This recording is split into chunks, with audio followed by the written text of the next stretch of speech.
Okay, good morning, everyone. It's Saturday, April 15th, 2023, and we have another edition of the Saturday Free School for Philosophy and Black Liberation. Today, we're going to go back to our reading of Hegel's Science of Logic, continuing where we left off last week with the chapter 1 of book 1. And we're specifically going to read Hegel in his work Science of Logic in reference to the ongoing debates in recent weeks over artificial intelligence. But before we start reading Hegel's Science of Logic, I first wanted to go to Dr. Montero to give some introductory remarks. And yeah. Okay, thank you. It's really nice to be with you all again Saturday. I just wanted to say a few things about why Hegel, why we're reading Hegel, how we want to read Hegel, and the context for our reading of Hegel, and for our reading of Du Bois or anything. What is the ideological, and political context? I just have written a few notes, and if you don't mind, I'd like to just read from them.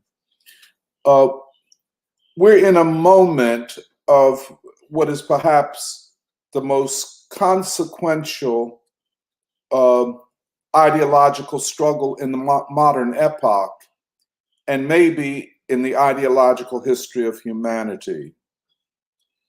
In part, this is so because of the sheer magnitude and numbers of people involved, literally billions of people.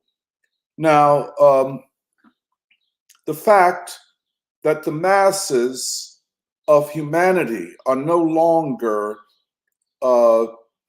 passive, ignorant, and not conscious of this great ideological struggle, and they are. And of course, we must begin, unlike, let us say, revolutionaries of the past, who had to assume that the majority of people were not themselves conscious of the revolutionary struggle. And so the idea of a few people would storm the barricades or storm the Winter Palace, that approach is radically, even fundamentally different from what must be assumed in these times. We must assume, as I think it is a fact, that the majority of humanity, the majority of the 8 billion human beings that constitute humanity, in one or another way, are conscious of the world that they live in, are conscious of ideas, and are in one or another way conscious of the consequences of ideas and of themselves as agents of history. This has never been the case. Most people lived in isolation from the main currents of ideas up until the present time. And by the present time, I'm talking of the last 100, let us say, and 25 years. And why and what brought about this change? And there are, I think, two fundamental reasons. A lot of people you'll hear talk, well, it's social media. Oh, it's the internet that has awakened the consciousness of the broad masses of people. And that's a form of what we would call technological determinism. It is not that. It is the socialist revolutions and the anti-colonial struggles that freed the vast majority of humanity to be makers of history. And by makers of history, we mean in the sense of not just acting upon other people's plans, but themselves have a consciousness and understanding and a plan. So it is fatal to assume that the majority of mankind is ignorant and unconscious of where history is and where history might go. To put it another way, the majority of humanity has an imaginary, a futuristic outlook that things as they are today can change. If we went back over 100 years ago, most people believe that the way their ancestors had lived, their great-great-grandparents, their grandparents had lived, they too would live that way. Today, people don't think that way. And while I mentioned the socialist revolutions, of course, the Russian Revolution, the Chinese Revolution, and going forward, and the anti-colonial struggles, we must also indicate, and this is the great part of the great scientific value of Black Reconstruction, the awakening of the enslaved proletariat who were being told over and over again, and I would say the majority of human beings on the planet, to the extent they knew about it, believed that slavery was natural and that Africans were naturally inferior. What Du Bois establishes is that the enslaved proletariat itself, in its consciousness of itself, was in the vanguard of the human struggle for liberation. It is also the Black freedom movement that as well awakens humanity, not only to the fact that things could change, but that things inevitably will change.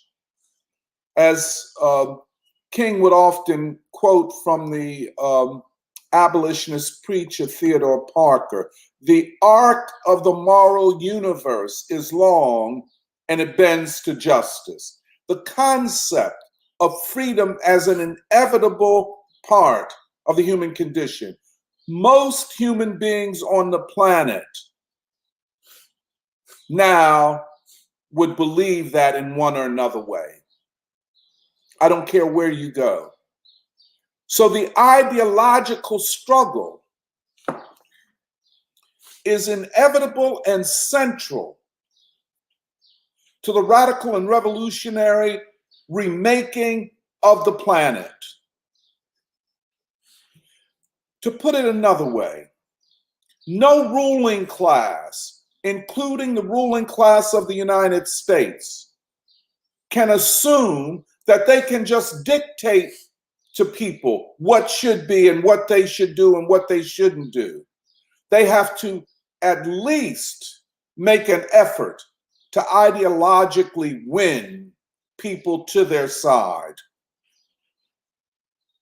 Well, to say that for today is, we also have to say that even the bourgeois democratic revolutions, when the bourgeoisie was weak and a small part of the populations of, let us say, France or Germany or England or even of the United States, the bourgeoisie had to convince the people that they, the bourgeoisie, as opposed to the aristocrats and the kings and the landowners and the popes and the bishops, that they, the bourgeoisie, could bring into existence another system that would establish liberty, what we today would call freedom, and emancipate the masses from the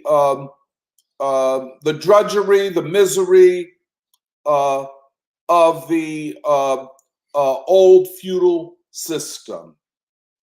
We see it in the same thing in the Indian independence movement, where Gandhi took on the garments of the peasantry and lived like a peasant, went among the peasants, and day by day won them to the struggle for independence from British rule.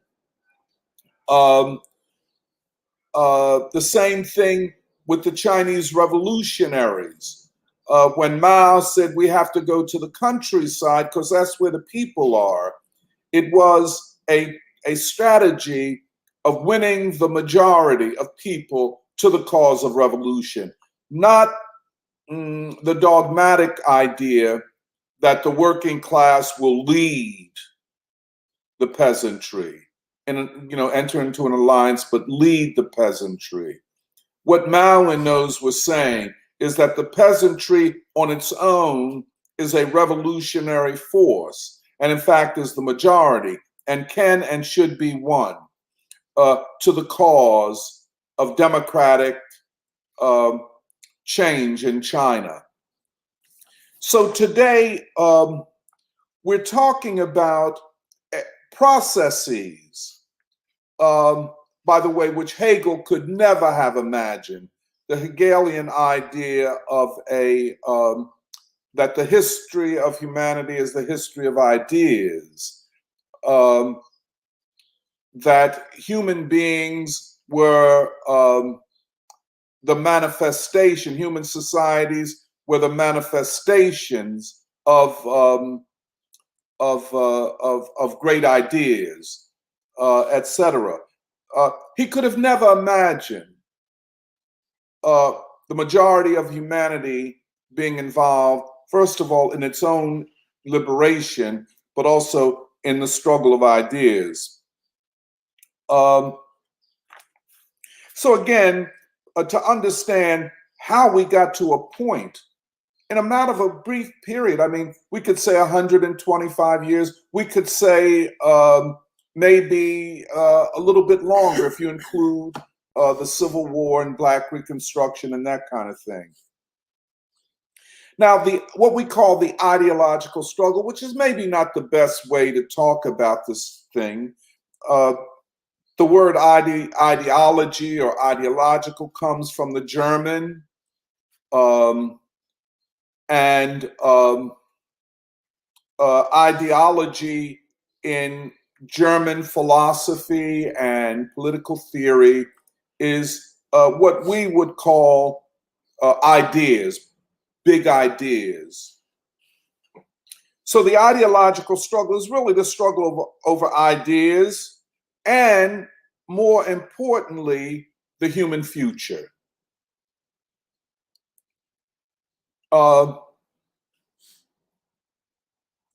Therefore, the struggle of ideas or the ideological struggle must be broadly conceived and not narrowly as in a conflict between, quote, left or revolutionary groups about who is more pure in their ideology.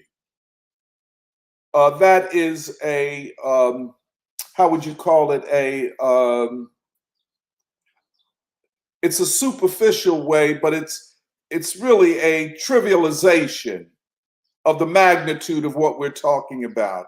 And of course, it is a throwback to a situation that existed over 150 years, 200 years ago, where the majority of human beings were not involved. So the question of, quote, ideological purity or ideological correctness of a, quote, revolutionary vanguard is so out of step with where humanity is at this point as to literally be something that would fit more in into a Saturday Night Live or what we used to call a black exploitation film. It's a joke. It is not serious. What we are talking about in terms of ideas and the struggle of ideas is ultimately the struggle of the people.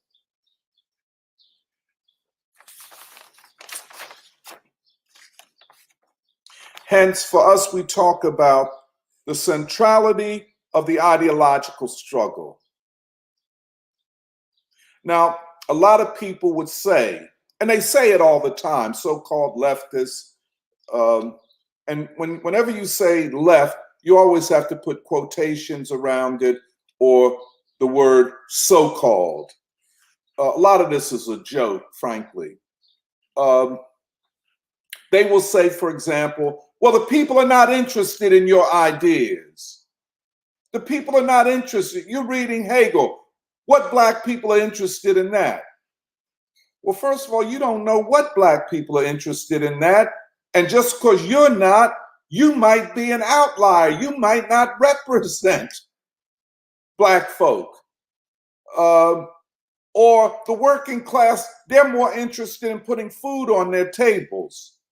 And therefore, they're interested in activism. It is the activist that has the greatest appeal to the masses of people. Well, I can tell you from my own experience, of course, here in Philadelphia, but I think it's other places, that a lot of people don't trust activists, especially those who proceed from a, quote, woke or identity politics position. People are interested in a future. Hence, they are interested in ideas. And they're interested in ideas in the organic sense. They're interested in ideas in the same ways that we are interested in ideas. The sites of this struggle that we're talking about, the ideological struggle, are everywhere, but some of them, philosophy, art, literature, and science. Often or most times in academic circles, philosophers or professors of literature and art will say that, well, we're not doing ideology, we're doing deep readings, and deconstructive readings, etc. That we're not bringing any externalities or biases to the question. Most philosophers would say that, well, what we're doing is a reconsideration based upon our own time and all of that of the great philosophers and so on. And to claim that, for example, as we claim that philosophy is politics by other means, they would find that not only transgressive, but demeaning of the high calling of what they do. And of course, all professors think they've been summoned by a higher calling, something greater than any of us can understand. And they're not driven by money and other things, crude things like that, but that's another question. And certainly when you get to science, especially the natural sciences, most theoretical or experimental physicists, biologists, chemists act like and will dispute anyone who would make the argument that science, and especially at the theoretical level, is a branch of philosophy and hence of ideological engagement. In other words, the experiments that they do, the instruments that they build, are not the result of just the internal dialectics of their particular discipline and the groups of theorists and scientists that they interact with. What we are saying is that as parts of societies, they are as ideologically shaped as anybody else. Mm. And so the work of theoretical physics, including quantum mechanics or relativity theory or string theory, the way these things are thought about, talked about, are really philosophical questions, which again are ideological questions.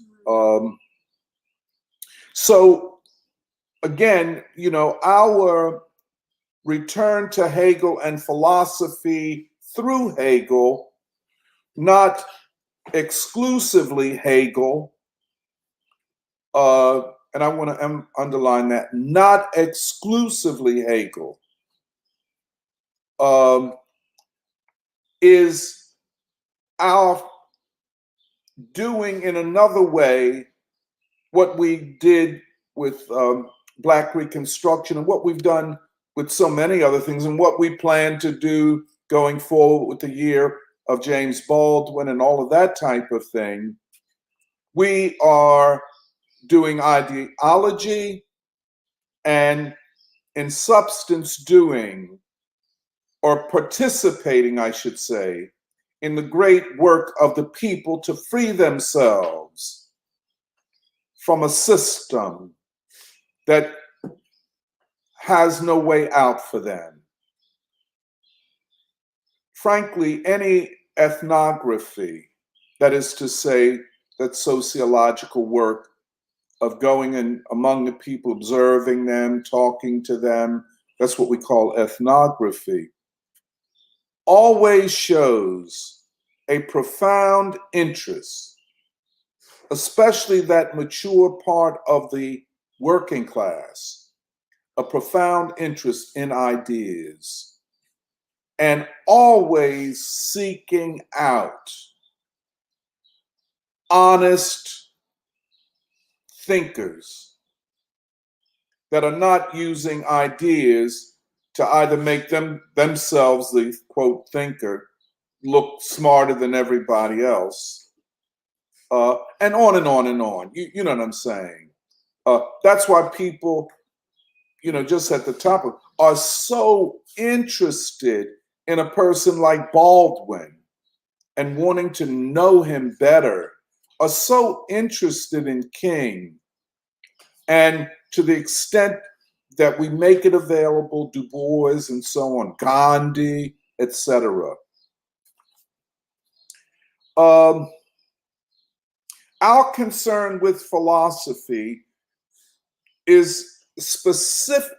Being concerned with philosophy brings us into certain areas of knowledge that are central to what philosophy does. Let me just name a few of them. Logic. I want to return to this because that's a big question as we get into this AI and even quantum mechanics. Logic. Methodologies. Methods. And logic and methodology, I don't think of that separate, at least in Hegel's sense. They are ways of knowing, or ways of discovering truth. Phenomenology. And again, I find Hegel's definition of phenomenology to be the best, although it is not the only one, where Hegel defines phenomenology as the science of human consciousness. The existentialist would define phenomenology as the science or study of being, or what they would call existence. We'll come back to that. We'll come back. And there's something very important. There's an important separation between existentialist phenomenology and Hegelian phenomenology. I would just throw one other philosopher's name in here when we get to this kind of existential phenomenology, and that is Friedrich Nietzsche, which he could be the start of that kind of phenomenology, but nonetheless phenomenology. And the other, which is bound up with phenomenology and logic, and that is epistemology, or theories of philosophies of knowledge, how we know. Epistemology is very connected to, so much going on in the fields, again, of quantum physics and string theory. Oh, by the way, I've mentioned, let me say what string theory is. And I was talking to Purba and Shambarta and Shantanu about this the other day. String theory is one of those areas that has been made into mathematicized, I guess you could say. In other words, physicists that work in string theory talk to each other through mathematical equations, which mean the rest of us don't know what the hell they're talking about. And I think they like it like that. But string theory is sometimes called a theory of everything. Can there be a theory, a huge theory, which unites classical physics, that is the physics of Isaac Newton and Albert Einstein, rooted in an understanding of gravity, and for Einstein, a theory of time, really. We'll come back to that. Can that school of physics, the physics of large bodies, be united with a physics of subatomic particles? Thus far as science is concerned, to my knowledge, theoretical physics is concerned, the behavior of subatomic particles goes against the theories of gravity that applies to large bodies. And so the challenge is, can there be a theory to unite these two apparently disparate,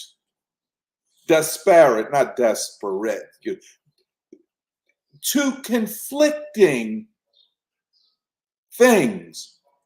And thus it is called string theory, or more, I think, better, a theory of everything, or a unifying theory of Einstein and quantum mechanics, to put it that way. Relativity theory and quantum mechanical theory.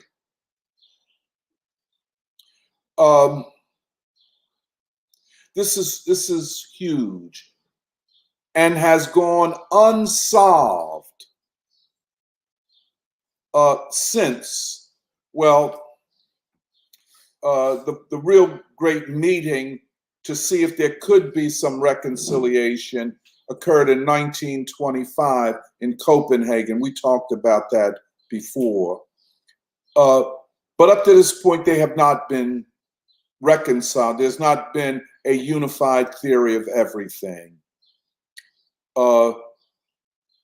And in fact, and I guess I'll just add this, there seems to be among theoretical physicists who deal with particle physics or quantum mechanics a movement away from a recognition of the existence of a world outside of the human consciousness. In other words, there are people in recent times who get Nobel Prizes in theoretical physics who have made the claim that subatomic particles do not exist in and of themselves. They exist because our consciousness brings them into existence. This is a huge assertion because it would deny the existence of a world outside of consciousness. Right. The consequences of that, ultimately, for the transformation of the world, in a sense, from the epoch of Western hegemony to the epoch of humanity, is not possible and can only be seen as a dead end. I'll explain that a little bit more. I would say that that type of philosophy, the philosophy of this is not new. The philosophy that they're asserting, the claims that they are making have a philosophical history going back to what we call British empiricism and the first philosopher, Berkeley, and then, of course, the major one in the British empiricist tradition, David Hume, who said that the world exists only, we can only claim the existence of a world in our consciousness, as a result of our consciousness. I don't know whether I'm being clear enough. We'll come back to that. If there is no world outside of our consciousness, then what is truth?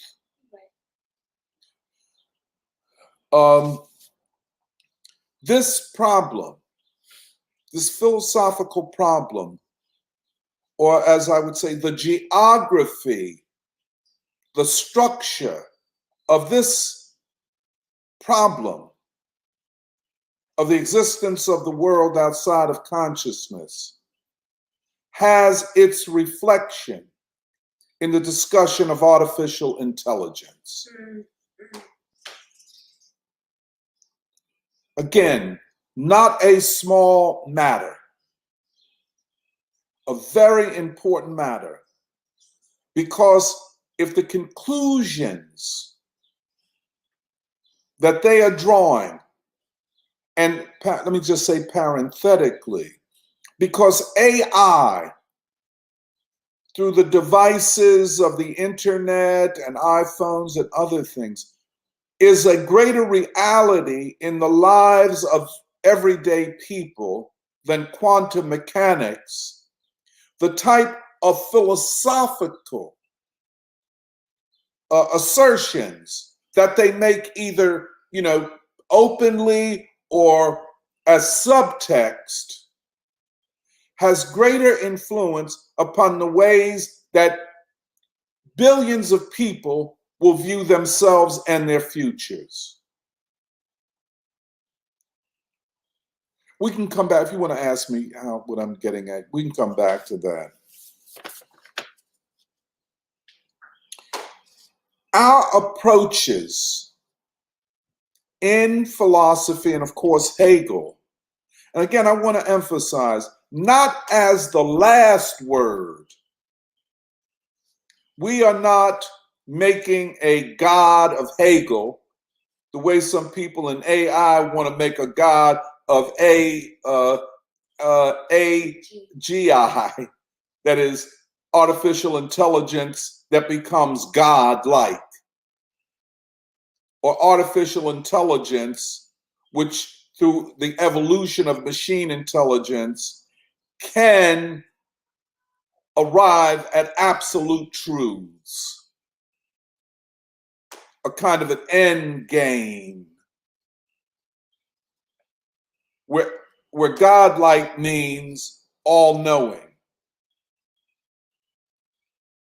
But even they in the AI discourse say that in arriving at that, civilization itself will be destroyed. Well, we'll come back to that. I mean,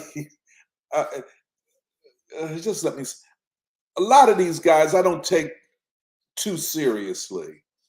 They're chatter, as it were. But we'll come back to that. But we are concerned with logic and phenomenology. We are concerned, first of all, with Hegel's assertion, and maybe one of the most important claims in the history of modern philosophy, that Aristotle did not have it right, that the substance, the logic of real things in the real world is dialectical and not formal. Let me explain. Formal logic is that logic associated most with Aristotle.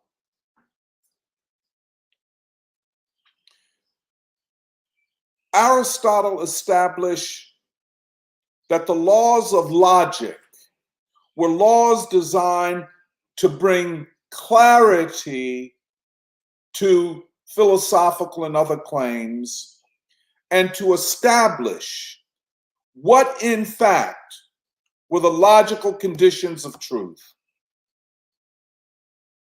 No small matter, not to be trivialized, nor because of Hegel's dialectic can we dispense with Aristotelian logic. We can't, for all kinds of reasons, including that science is so bound up with Aristotelian logic. The ways that scientists think, the ways that experiments are constructed, the ways that they evaluate truth, etc., are all bound up strongly with Aristotelian logic and not with Hegelian dialectics. There are philosophers of science and of mathematics, for instance, Bertrand Russell, who will say, and I think he was in all out of school on this one, I never read Hegel's Science of Logic, and I don't think it's worth reading. It's conflicted and confused. And then he goes on to attempt to establish a system whereby logic could clarify the statements of philosophy. This is a kind of symbolic or mathematical logic. A lot of people tried to replace ordinary language, what they called ordinary language, with mathematical formula. And therefore you would have a committee of philosophers, let us say, and linguists, who would take all of the statements. I guess this is part of what they think AI would do. Take all of the statements ever made by philosophers. Take all of the statements ever made by anybody and use a criteria of mathematics to clarify what those statements really meant, to indicate what the contradictions in this statement versus the other statement a person made. In other words, a return to what Aristotle wanted to achieve, logic as a way of achieving clarity about truth claims. Now, there are three laws of Aristotelian logic. And it's very simple, but very in its evolution very complex because it relates so much to all fields of mathematics as far as I can see, or can apply to all fields of mathematics, including calculus and geometry and algebras, these simple laws. First of all, the law of identity. A thing is always itself. Okay? The second is the law of negation. A thing cannot be itself and its opposite at the same time. And the third is the most fascinating of them, and that is the law of the excluded middle, which is kind of a combination of the two previous ones. Nothing can exist as itself and its opposite at the same time. The law of the excluded middle, which for Aristotle, to base logic on anything but the law of identity would mean to clutter knowledge with other types of claims and contradictions. Remember, logic in this sense is to bring clarity and to eliminate all contradictions. The law of the excluded middle is a denial of the existence of contradiction in statements of truth or methods seeking to know the truth. Okay. However, Hegel, in his logic, says that in fact, all things exist in a state of contradiction, and that the principal law of logic is the law of negation. Or to put it another way, the negation of the negation. Now, it seems so odd, and it seems so odd because, or so out of bounds, because we don't talk about things in that way.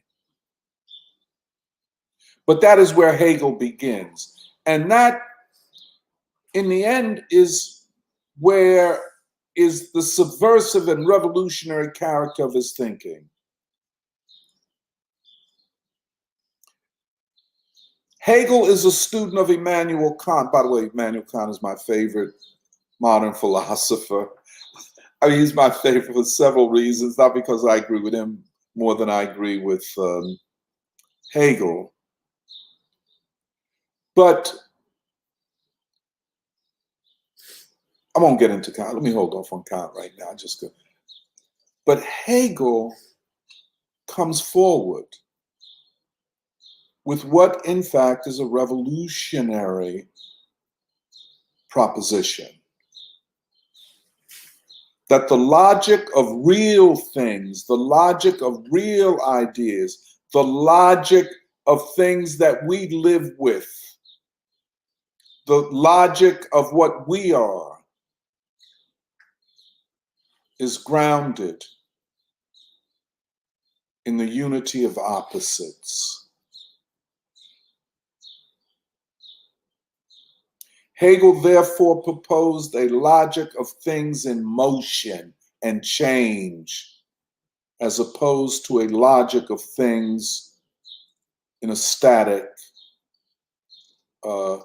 existence, static and lifeless existence. Now, I've already mentioned about phenomenology. I won't go back to that, except to say that there is a kind of empty and infantile, childish, more popular existentialism today, associated with the word wokeness, identity, associated with pop psychology, intersectionality. And we should be very clear, intersectional analysis is not a dialectical analysis. This existential phenomenology centers upon the individual, is ahistorical, and let me stop there. I was going to get into some things of its inability to deal with the great philosophical questions. In a lot of ways, identity, politics, and the philosophies of it and intersectionality are distraction from the great struggles of this time. It is completely subjective and self-oriented, egotistical in the sense of the self, the individual, is the main center of philosophy. Isn't that a real backward move from Hegel? But it is not an unusual evolution in Anglo-American philosophy. I'm of the opinion that people like John Stuart Mill would be very comfortable with this outcome. And they're philosophers, as we've talked about, who, from a, quote, existentialist point of view, analyze everything from hip-hop to gender and sexuality through the lens of identity and, frankly, of Aristotelian logic. There's so many ironies with this. I mean, these people who were so much against white men who said anything in the past are really basing their philosophy, their theories in Aristotle and John Stuart Mill and maybe John Locke, if you will. But that's for another time. Okay. Oh, the other appropriation or application of phenomenology, which is not Hegel necessarily, is Immanuel Kant. And I would say even David Hume, who used phenomenon to mean our sensual experiences. Sensual, that feeling, tasting, seeing, etc. experience. And that Kant made a distinction between what he called phenomenon, those things that are available to our reason, our reasoning process, our logical process. He called them phenomenon. And the other thing are those things beyond our feeling or experience. He called them noumena, which Noumena. Phenomenon were all of those things that are available to us through our experience and are available to knowledge, to reason. Noumena is that universe, that world, which is beyond anything we can experience, hence anything we can know. So the world of knowledge is the world of phenomenon. Hegel, on the other side, said that because we and all things exist in time. Because of that, and because all things exist in motion, while we might never get to the absolute, i.e., we become God, we can increasingly know not only our experiences, but that which is beyond our experience, perhaps in the realm of the abstract. I don't want to get into that right now. But Hegel excoriated and criticized Kant for limiting the possibilities of knowledge to our immediate experience. We can come back to that.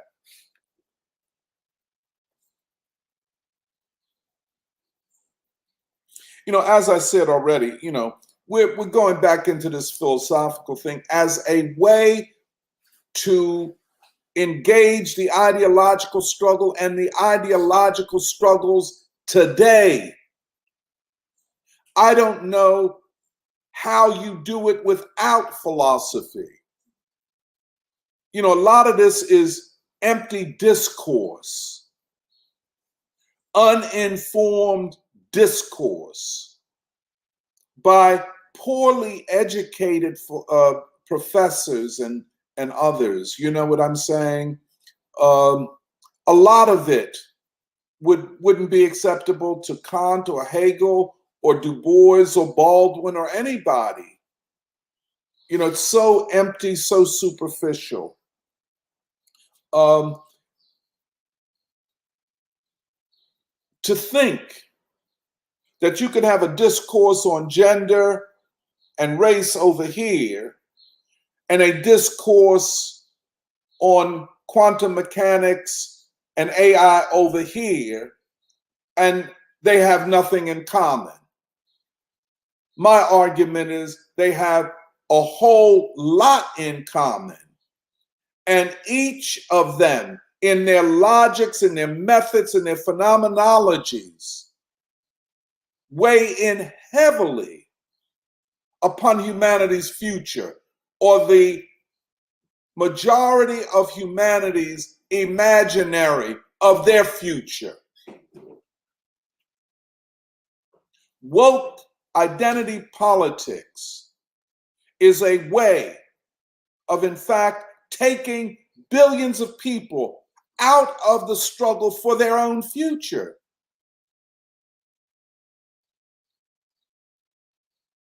AI discussions do the same thing. Well, what links them? I think there are common philosophical assumptions, whether stated or not.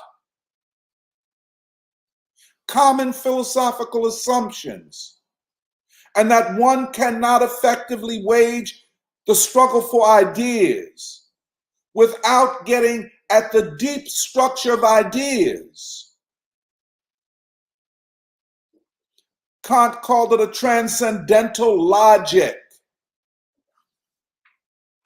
There's something more to this. Aristotle is right. There's something more to this than just what you say or how you construct your argument.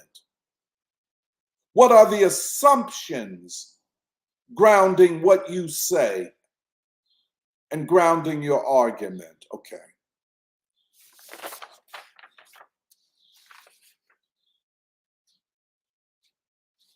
Again, whenever you deal with Hegel, you're going to get all the blowback in the world. I mean, from every anti-revolutionary force, no matter where they are in academic disciplines or public discourse, they will blow back against Hegel. Unrealistic, unworkable, confused. And again, it is because of first of all, two things: time, which is indispensable in Hegel, not just as a structure, but time as inseparable from the existence of things themselves. Things exist in time and motion, but also the fundamental law of Hegelian dialectics, the negation of negation. That just doesn't sit well with a lot of people. You know, you say, well, it's a logic-based negation. Oh, there you go again. You're negative. No, I'm not negative at all. You see what I'm saying? So the liberal mind, if it is such a thing, you know, wants, I mean, they have this happy, positive. No. We're not talking about your personal feeling. We're talking about the way things exist in motion. What Hegel said is the logic of actual existing things is a logic based upon negation. The new emerges from the old, and the two become a synthesis.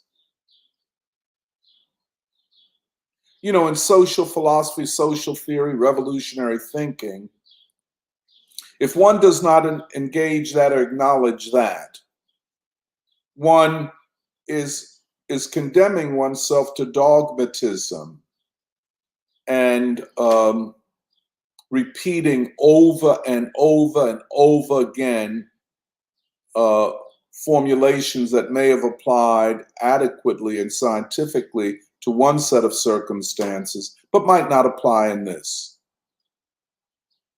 In the realm of theory and ideas, to deny dialectics, in my estimate, is to deny the creative potential of all great ideas to birth new ideas. Out of the old comes the new. The old is not completely destroyed. It is synthesized with the new to produce something new. It is a creative process. The unity of opposites leads to a higher synthesis.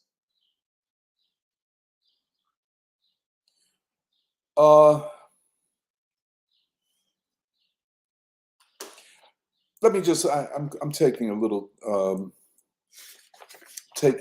too long.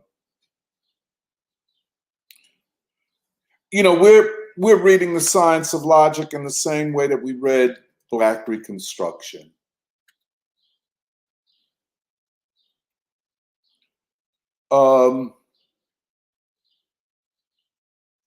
We read the science of logic the ways, not that Bertrand Russell read it or didn't read it, but the ways that Marx and Lenin, among others, have read science of logic. We read science of logic and Hegel's phenomenology of mind the way Du Bois did, and the ways that Hegel is implemented and deployed, I should say, in Black Reconstruction. If you know Hegel, you can see Du Bois working through a dialectical logic to explain Reconstruction and the anti-slavery struggle. It is, and in fact, in reading Black Reconstruction, the way we read him creates creative possibilities to think about the world. We read Hegel the way the now defunct Soviet Academy of Philosophy did. In other words, we read him in a revolutionary way, and why shouldn't we? We're not anti-revolutionaries. Frankly, I don't think there's a moral way to exist in the world. I get this from Baldwin. If you're not revolutionary in revolutionary times, that is, in times of revolutionary change in technology, philosophy, systems of governance, et cetera, et cetera, et cetera. We do not read Hegel in the limited bourgeois way. We do not read Hegel or Black Reconstruction in a way to uphold the rule of the current liberal, so-called liberal bourgeois elite. We do not read Hegel the way Bertrand Russell or John Stuart Mill did. Or more recently, the way George D. Giovanni, the translator and the writing the introduction in the current Cambridge edition of Science of Logic. D. Giovanni says that let's be real in his introduction. Let's be real. The science of logic is antiquated. It has no relevance to now. Well, if your standpoint is the permanence, end of history permanence of liberal bourgeois rule, then of course it's antiquated. Any philosophy that talks about the inevitability of change would not be to your personal liking, because you see this system as the best representation of human aspiration. And a person like D. Giovanni would provide a great deal of argumentation and support to a person like Joe Biden. That seems strange, doesn't it? Or at least his speechwriters, who would say that the struggle on a world scale is between democracies and autocracies. And once you get up off the floor, having fell on the floor laughing at such nonsense, and especially coming out of the mouth of a warmonger like Joe Biden, you have to say, well, let's be more sober about this question. Is that, as you stated, Joe Biden, is that the fundamental dialectic of this time? Since you want to say that there is a dialectic in world history, at least at this time, and if you want to say that, well, Joe Biden, are you prepared to embrace the law of the excluded middle? That all things exist as a negation of negation. And is the negation of the current system something completely different from it, leading to a new synthesis? Hence, even in your broke down, ignorant way, or your speechwriters, you have to acknowledge that history and time compel all matter, all things, including human consciousness, to exist in a state of movement. Why do we have time anyway?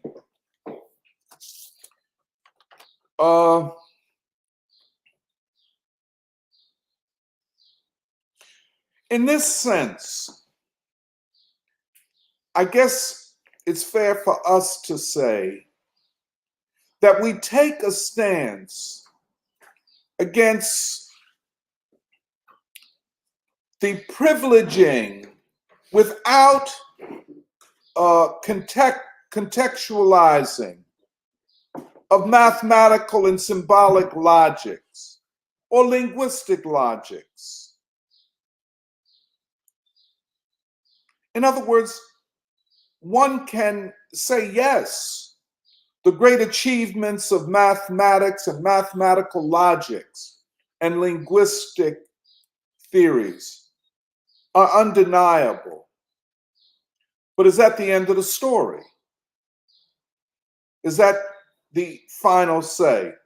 Now, of course, ending on this,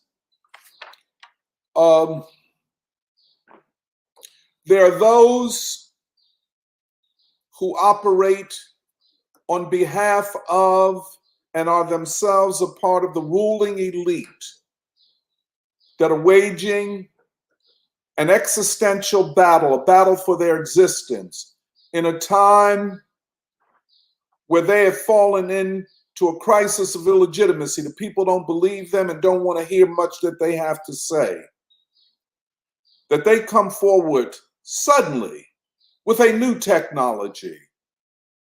That if you think, you people, let us say like us or average people, that you are so smart, we now have technology that will replace you with the quickness. And it's known as artificial intelligence. And if you think you're so smart, I'm using their words, if you think you are so smart, this technology can go through its own evolutionary process on its own, producing a form of superhuman intelligence that is, quote, God-like. And if you F with us, the liberal bourgeois elite, we will unleash God-like intelligence on all of y'all and destroy civilization as such. People say, well, that's you talking, Tony. Well, I say, listen to some of the, if you can put up with it for this long, Lex Friedman's discussion with these MIT engineers and tech entrepreneurs and AI experts and all around near God intellects. You know, if you can listen to that for any length of time, you will hear them literally saying something close to what I'm saying. We got the technology to take most of your fucking asses out of history. And it's called AI. And if you mess with us for too long, we're going to unleash God-like intelligence on your buns. Shall you, that mean on your ass.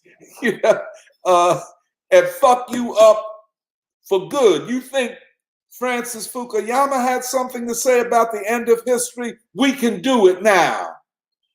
And it's known as AGI, Artificial General Intelligence, or otherwise referred to as God-like intelligence. This is an ideological question.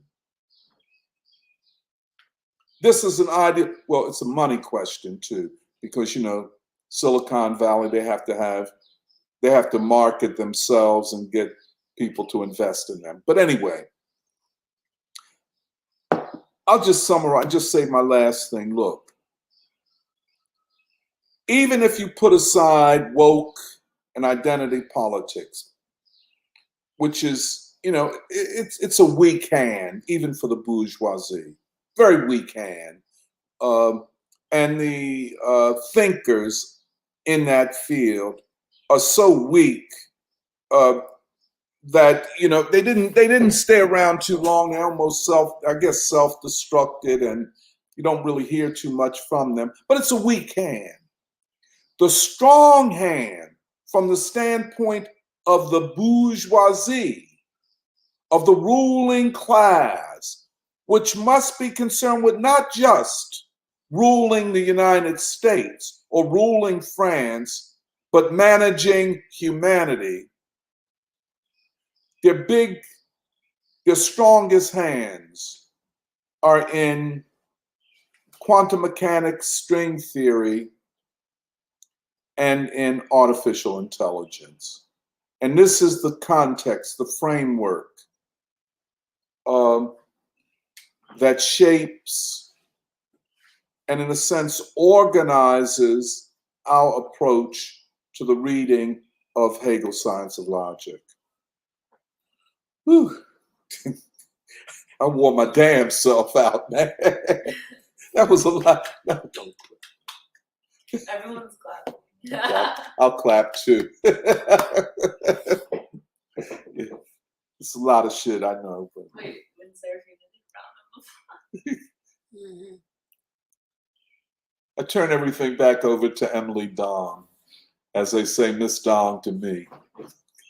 No, I don't get it.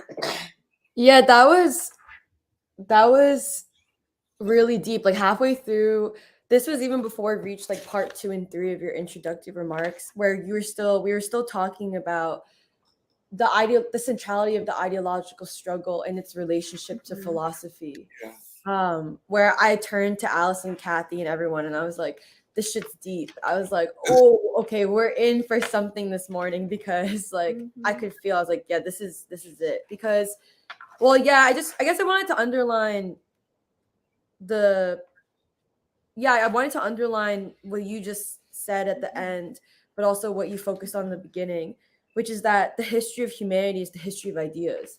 Yeah, this whole thing of like, because I think the reason why I'm attached to the beginning part of what we covered, like in our what you described as the way we're approaching reading Hegel, both the science of logic, but also the way we are going to engage with the phenomenology of spirit, is the way that we also approached Black Reconstruction. I feel like that's important because it also helps clarify us as the Saturday Free School, like us as Free School, the way we're understanding the crisis today, and like some basic assumptions of like what the way out would mean. Because that's why I think what you were saying about how the history of humanity is the history of ideas, but then you also said like ideology, yes, it deals with big ideas, but it's also the struggle or the fight for the human future. And I feel like the way you connected, like the way you were also connecting the ideological struggle as the struggle of the people, that the people who are interested in the future, in their future, will always be interested in ideas, right, in the organic sense. Because I feel like also Hegel, like how you said at the beginning, Hegel never could have conceived of the processes that are unfolding today, which is beyond even the Russian Revolution or the French Revolution, where it's a handful of people who are going to the barricades, handful of people going into the Winter Palace. But here we're in a moment where like of world history, the possibility of the emergence of a new world, moving to an epoch of humanity or an age of humanity, where you have a broad, like this change in history, where you have the broad masses who are like conscious of their own future and their place in making that future. Like that is ideological, and that has to do with philosophy. Oh yeah, but I think I just wanted to underline that because I think that's what, there's something really deep also about its connection to the way Du Bois understands or analyzes or assesses Black Reconstruction. This idea of, here you have a moment in history, like such an important moment in history, where the enslaved proletariat becomes conscious, the awakening of the Black proletariat, and like the enslaved proletariat being conscious of their role in history, their role in their own future, and thus the role of humanity's future. Because they're in that, like even in Black Reconstruction, there's a kernel of what we can take for today. Like the kernel of I think of Black Reconstruction is the way we also understand the moment today of world humanity. But then for us in America, our understanding of the future of the American people and the masses and their own understanding of what they're capable of. But I just wanted to underline some of that because I also think in some ways it's us not just recognizing the centrality of the ideological struggle and how we read Black Reconstruction, but then also why it leads us to read Hegel. But I also think it's us as the free school being able to start explaining also in some ways our framework or our worldview and why we do what we do and why it's so significant for the future of humanity today. And the way we see ourselves in relationship to even the people, like the masses of people. But yeah, I wanted to turn it to Jeremiah, who I think had some questions or remarks too. Oh no, I mean, I just well, I just also wanted to affirm what Emily was saying, because I think, Doc, when you started out talking about where do we find ourselves in human history? What it's like, I think Grace Lee Boggs has a quote, what time is it on the clock of the world? But it's really, I think what you helped me to understand is where do we find ourselves in the long arc of human history? And there's never been a more exciting time to be a revolutionary and to engage with this than right now, and the possibilities that are emerging right now. Because I think what you helped me to understand is that we're living in an unfolding age of history, of human history, in which basically, as Emily was saying, the future and the ideas which shape the future have become the property of all of humanity. Right. It is the property of all of humanity to decide these things. Mm-hmm. And that is also part of the crisis of legitimacy of the ruling elite. Mm-hmm. And that this is something that starts with, as you said, the socialist revolutions, the world anti-colonial movements of the 20th century, which have made these things possible, as well as the Black freedom movement, which has made these things possible. And yeah, our discussion of philosophy and of ideas takes place engaging with the the stage of history and the moment of history in which we find ourselves. And I think that that's really important, because when you look at Du Bois and how he engages with philosophy, but also the natural sciences, he's always engaging with it. He's always operating within those different realms of engaging with philosophy, engaging with, the pragmatists, that kind of whole school, as well as Marxism and all of that, but also engaging with the natural sciences too. He'll talk about biology and physics and chemistry in a lot of his sociological work, and how this relates to the study of human action and of human history. But and so yeah, I just appreciated you providing that basic, as Emily was saying, it's a basic groundwork for even why we're having this discussion in the first place. And it's because this is precisely the moment when all of these questions are on the table for humanity to decide. And I know that people have quoted this quote from Henry Winston a lot, but the Henry Winston quote that we drink from the fountain of knowledge, no matter what the source, and that this is not just true for us, but it's also true for humanity itself. And yeah, I think one question that I had was about the whole quantum physics thing, because okay, so it's a multi-part question, but my main question is the question of quantum physics a question of the interpretation of quantum theory, or is it a question of the basic assumptions of quantum theory itself? Because, and I asked that because I've been trying to understand this whole quantum mechanics thing, and obviously I don't really have a background to, but if the basic reason why we engage with it is philosophical, then one way that I've seen quantum mechanics interpreted, and I think Porba has brought this up before in past free school discussions, but one way you could interpret it is that, this idea that essentially with the subatomic particles and all that, that essentially things, quote unquote, are existing in a continual state of multiple probabilities, and that it is consciousness which determines actually the thing that is quote unquote measured. And basically it's, at least from that interpretation, one way you could interpret quantum physics is that consciousness plays an integral role in the shaping of reality, and Yeah. that there is a relationship between consciousness and existence. Right. But I don't know. But I don't know if that's I don't know, like a good. I'm missing something. But so my main question is how we're talking about the debate over quantum physics is a question of how we interpret this kind of school of physics, or is it a question of challenging the basic assumptions of the school itself? Maybe Porg also has thoughts too. Yeah. Can I just say just a quick thing? I think I'm not, I mean, what experiments as early as the late 1800s showed was that a molecule was made up of atoms, but the atoms were not just the end of the story. There are particles in motion around the atom, the nucleus of the atom, I'm sorry. I don't think there's any problem with that. What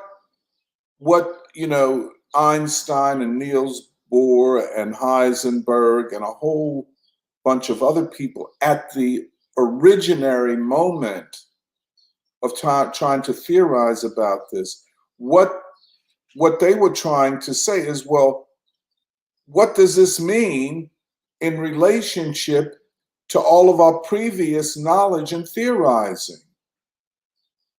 These small particles don't adhere to the same laws of gravity that large bodies do. And it's been now over 100 years, or maybe if you start with the Copenhagen Conference of 1925, almost 100 years of interpretation. And the whole thing of string theory or unified theory, I think, kind of emerges in the 1970s. So we're still in the realm of interpretation. And when you're in the realm of interpretation, you're in the realm of what are the assumptions underpinning your interpretation. So we're in philosophy. And you mentioned about this Korean philosopher who talks about Einstein's investment in Hegel's logic, and how I think you say Niels Bohr and those, certainly Bertrand Russell, completely rejected dialectical logic as a way to explain or to interpret phenomenon. So that's where we're at. I think that's where we're at.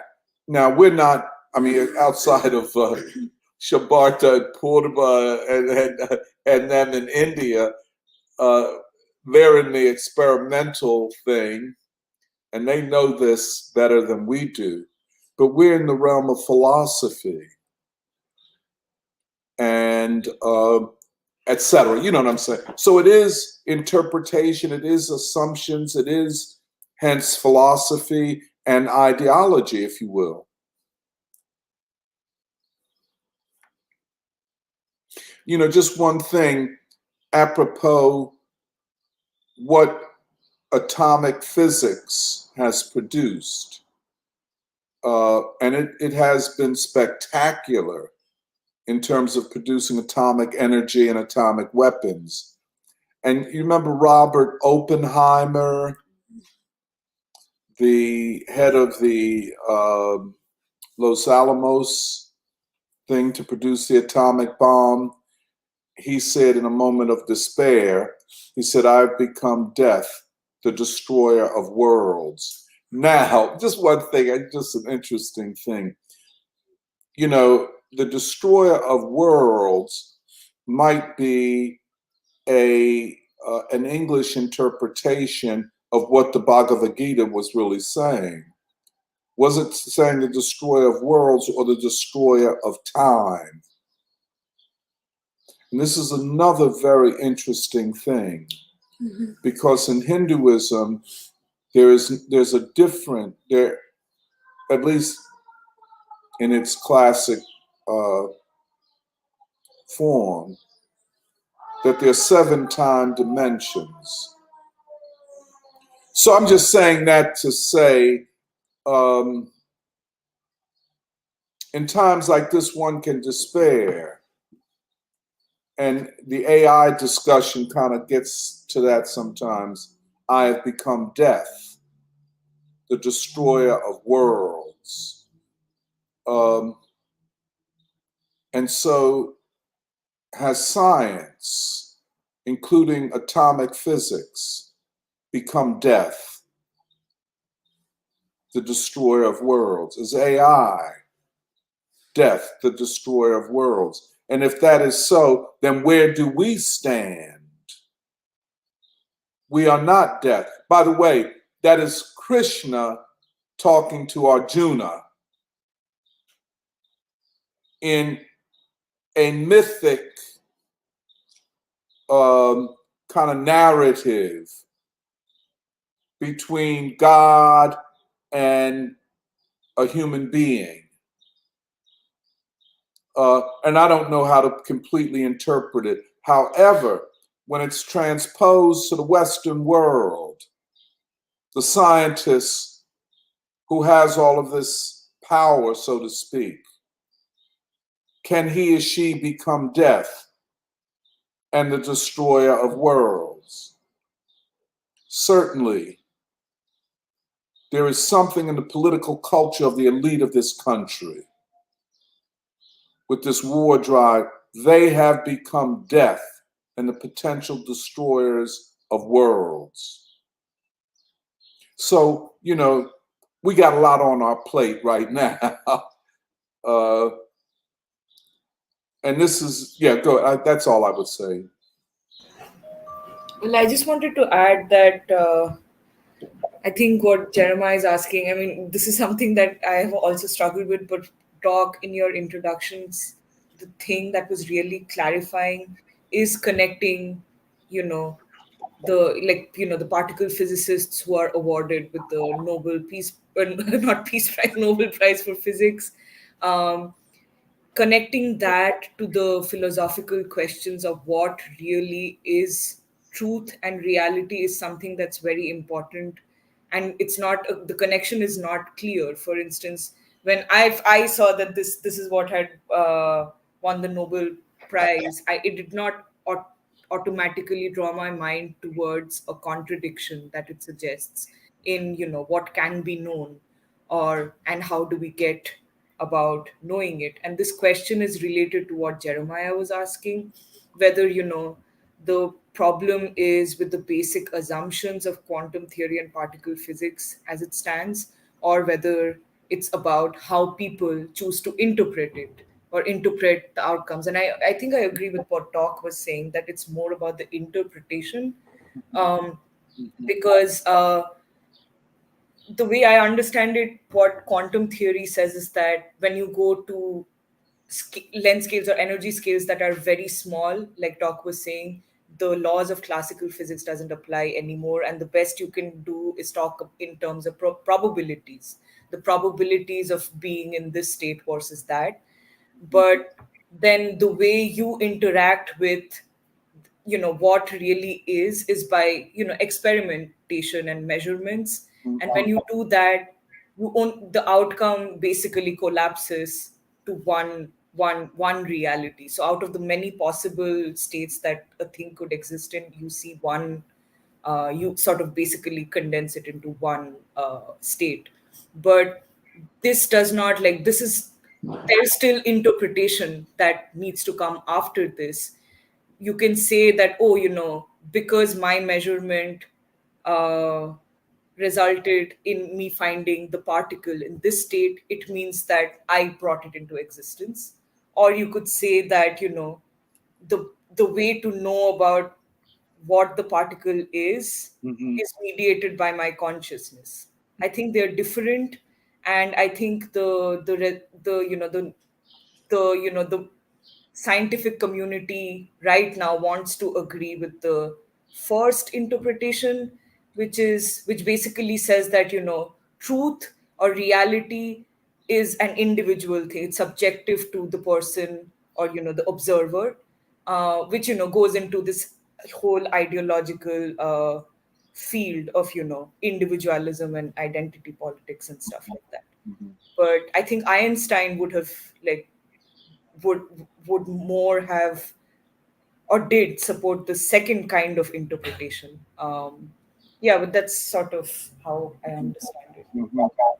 Can I just add to what Purv was saying? Because one way that I was trying to work out how this could be, I guess, how you could extrapolate or expand on like basically these debates around quantum physics, is that, like, let's say if you, I don't know if this is actually like, I don't know, scientifically like analogous, but let's say if you equate or relate, like, say, like the state of like a subatomic particle, right?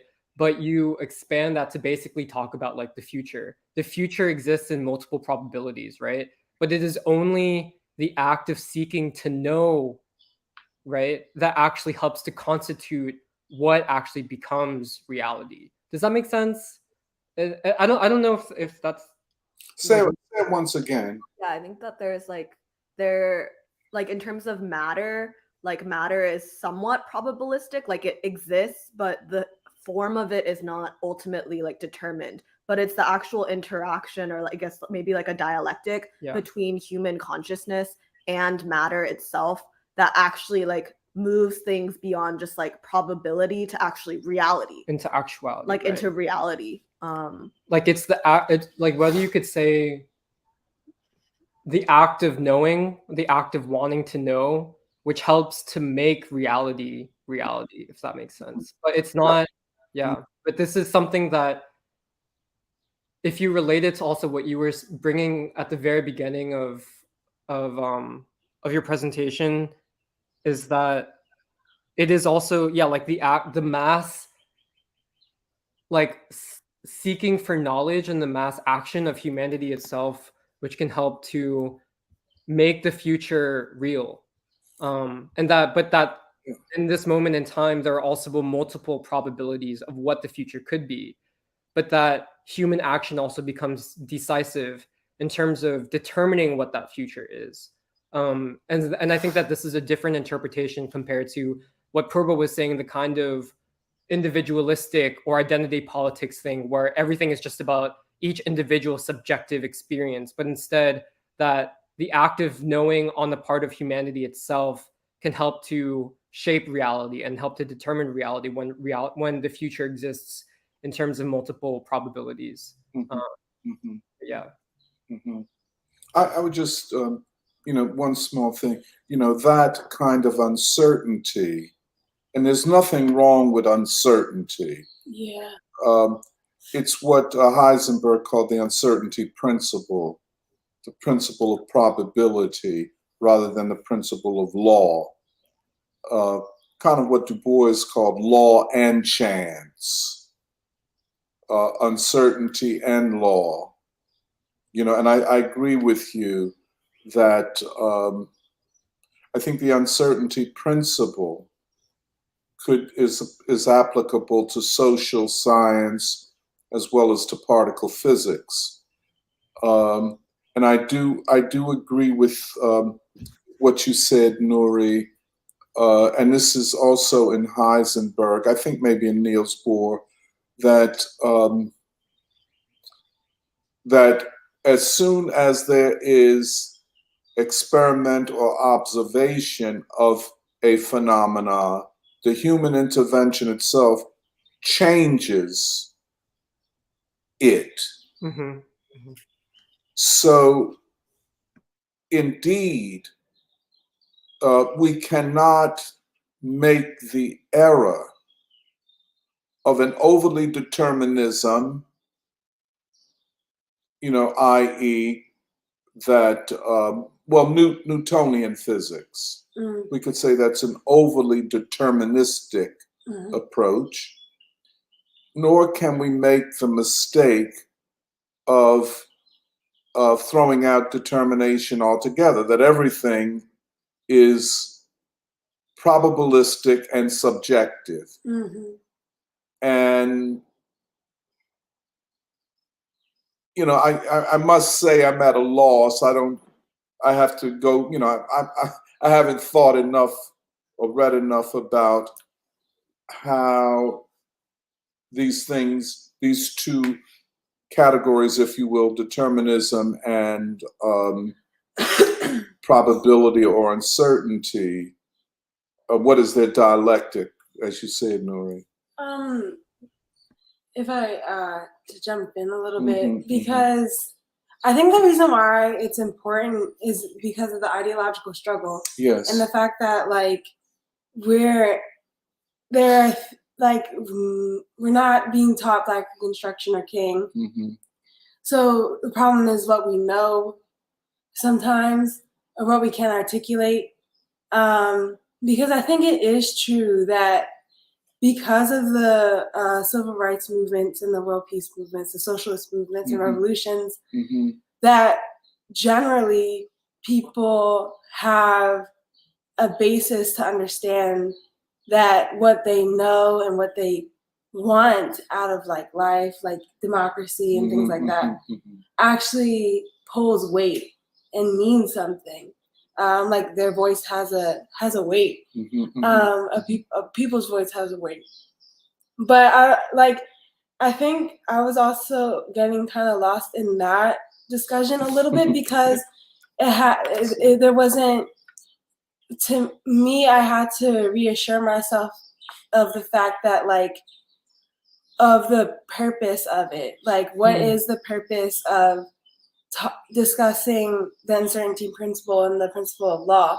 And like similar to how like Aristotle and Hegel, like what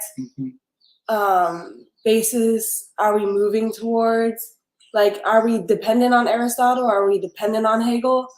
It's similar to the fact of like, well, is our purpose in knowing, like to know something because out of the like kind of like pure curiosity, and then there's all these questions of like, okay, how does it happen? Like, why is that even important for people to be curious? And you know, but then it's also like, well, what are the historical conditions and the situation that we're in today? Like, what is it that we want like society to be and things like that?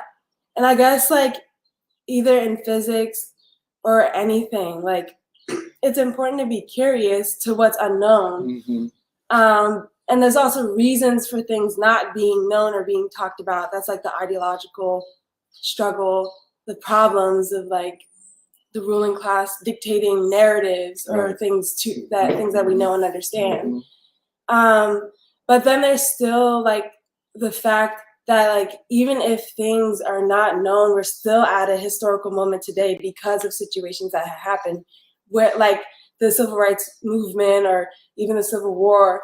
Like Du Bois, in writing Black Reconstruction, writes the truth in both cases. One, because it's like it's not being shown as like in the perspective of the point that the slaves were human beings, which also dictates like what is known about the Civil War and the Reconstruction period.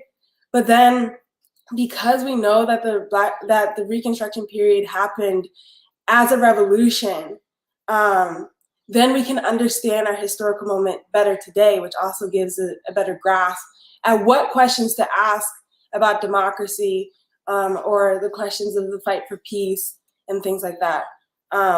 How do you get there? What is the process of the human evolution to this moment?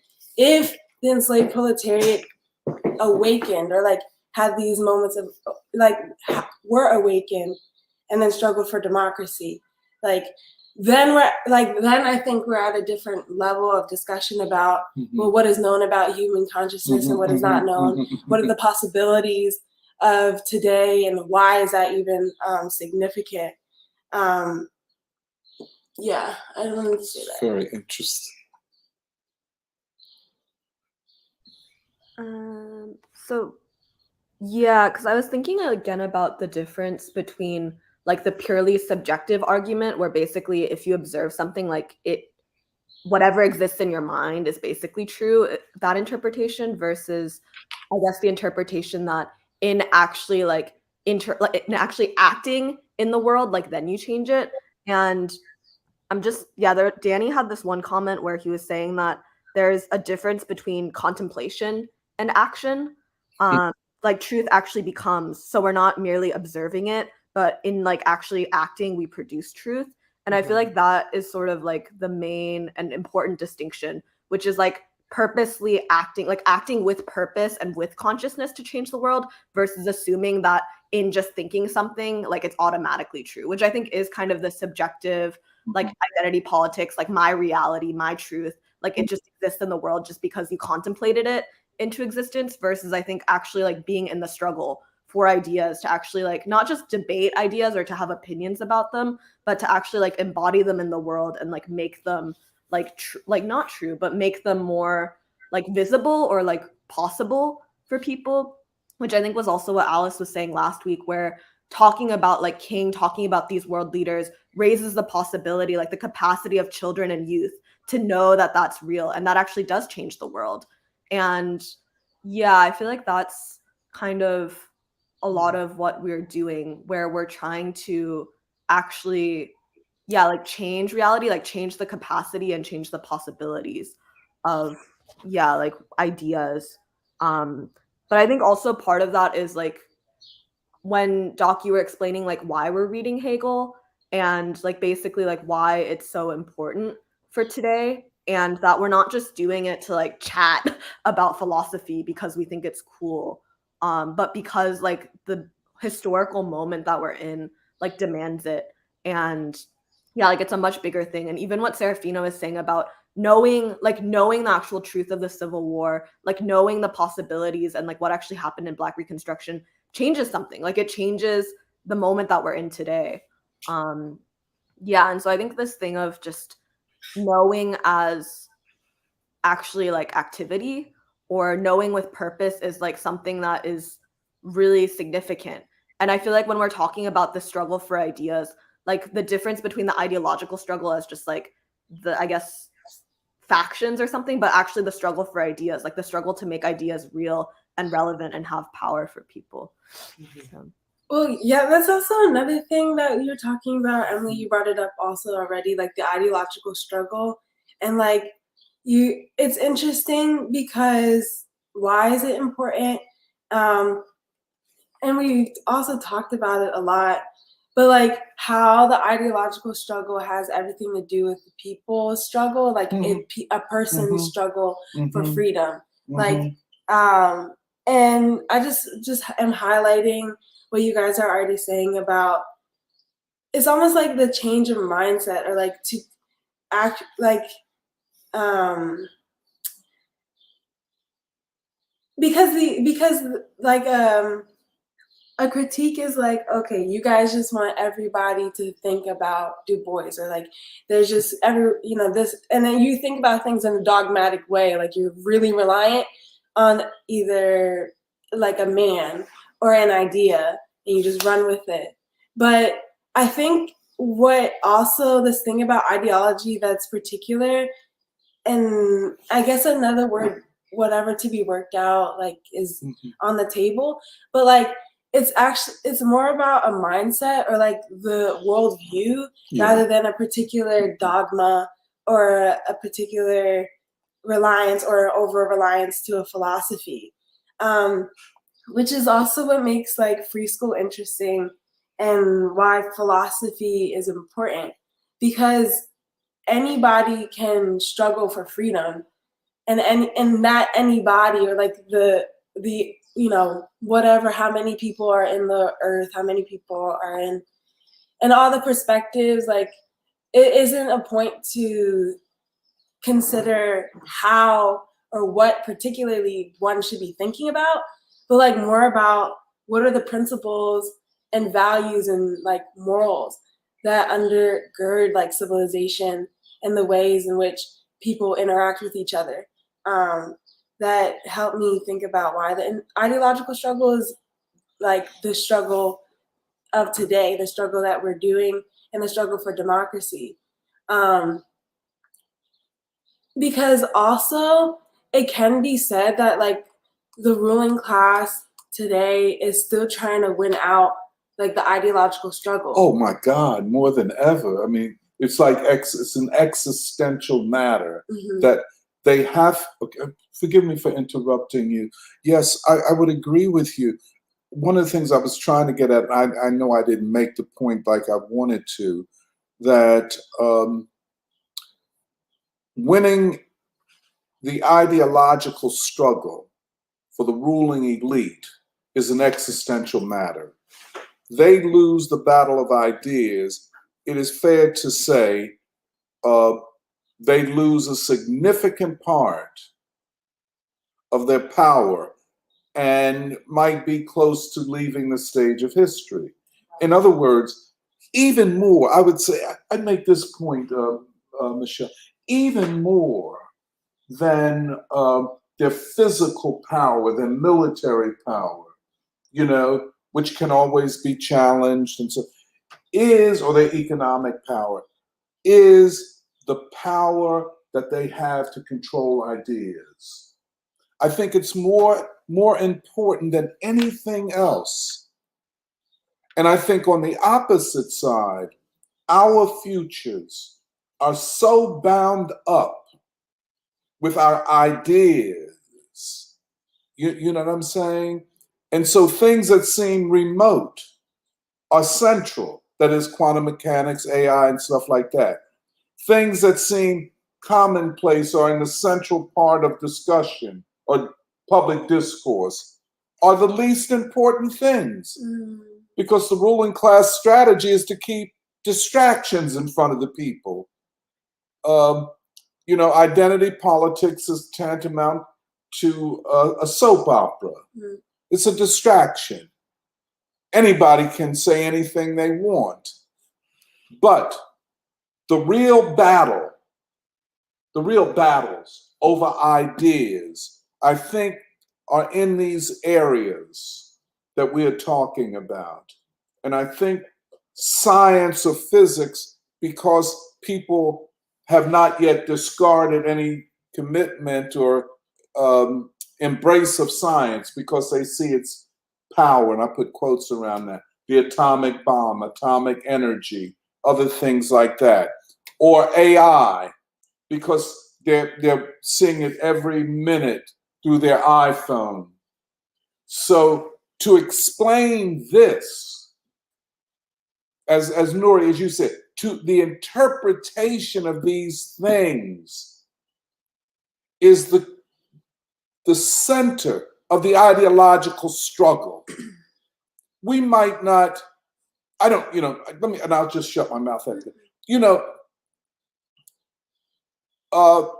maybe a genius mathematician or a group of genius mathematicians or even a supercomputer might find the equation that explains this unified theory of classical physics and quantum physics. Maybe. But even that does not end the problem, because how that is interpreted. If we get this thing where the world, that particles exist because we are conscious of them, not because they exist, but because we exist, they exist. And it's not because they become a part of our understanding of the world, but they don't. I mean, and you think I'm making this up? I think the guy 2 years ago who got, and you have to check with Raju, I think he would know better, the person that got the Nobel Prize for physics, it's based, I don't think so much on an experiment as an interpretation. Wow. So it is a life, when I say life and death, I mean, existential crisis. And I think the ruling class feels more secure in its ideological hegemony over certain things than they do in their, well, geopolitical position these days. They feel they can always have a fight back position if they control ideas. Yeah. And interpretations. Or another word for interpretation that I would use, I think it's stronger, explanations. Because what's interesting about that is that that's the fight here, like in America. Oh, no question. And like yes. the West, I guess generally. Yes. But then I guess it's like anybody in a neo-colonial mindset or who sides or wants the West to continue in the world, like Africa, India, and so on. Like I can imagine like people coming here for like universities, they would just want to, you know, climb the echelon and like live a good middle class, whatever life it is, you know, but then it's like, that's the whole thing. But then it's, then the fact that like, I mean, it's like, if you have the ideas, you have the people. If you don't have the ideas, like you don't have the people. That's right. But then it's interesting because like there is that is the struggle that people are waging right now in the country, because you could see it. There's like obvious. If you understand the Hegelian idea of phenomenology, it is definitely applicable. The phenomenology is a science of consciousness. Let's say I think that's a good way to define it. At least it's a practical way to use phenomenology. And then we study, as you say, the American people, the phenomenology of the American people, which we do in free school. That's where we're talking about it all the time. And because of our phenomenology, we draw different conclusions from people who only do existential phenomenology, if you will, which I call woke or identity politics. I agree with you. This is, when I say life and death, I'm not talking about people running down the street with AR-15s or anything like that. We're talking about the future of the two sides of the equation, the future of a small ruling elite and the future of humanity.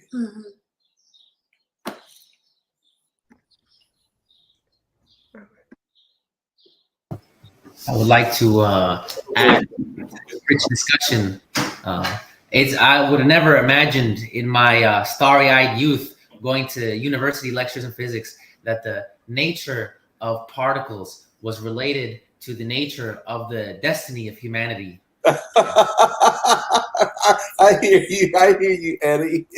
And you know, it's very fascinating to look at this scale of the particles, where there is a relationship between us and the universe. There's a relationship between us and subatomic particles. There's a relationship between us and the American people. There's a relationship between us and the movement of history.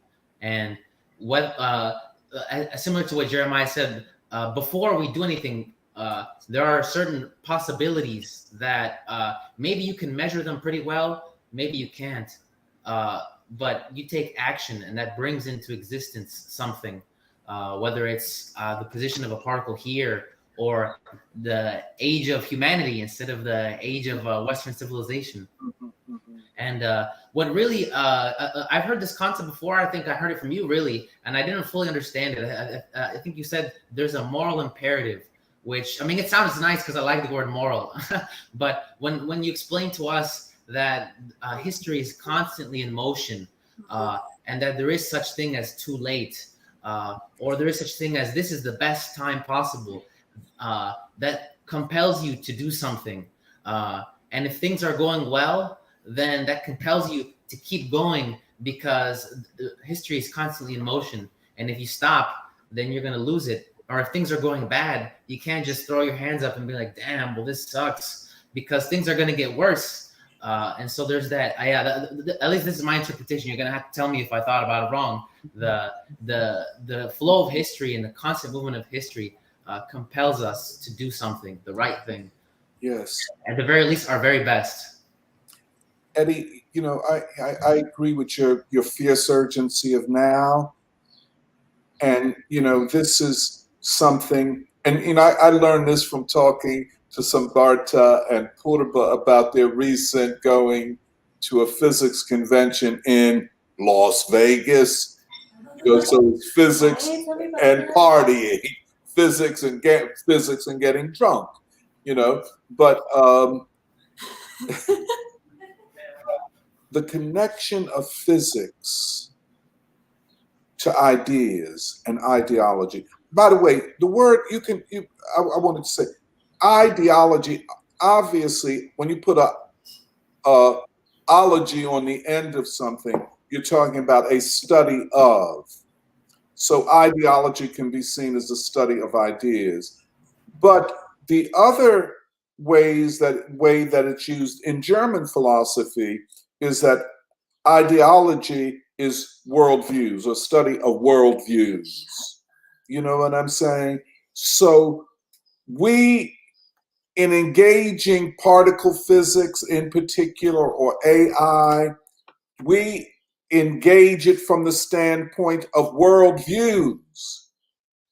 We don't run great research institutions or have what are those machines that make things travel, particles travel at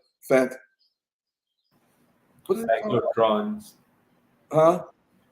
What is the machine? Cyclotrons. Accelerators. Large hadron collectors. Yeah, where you can do these experiments and all of that type of thing. We don't do that. But like you say, Eddie, we're involved just like those physicists, whether they are aware of it or not, in the great human struggle. And the question is, what side are they on, or what side are we on? And there are sides to be taken. There are sides to be taken.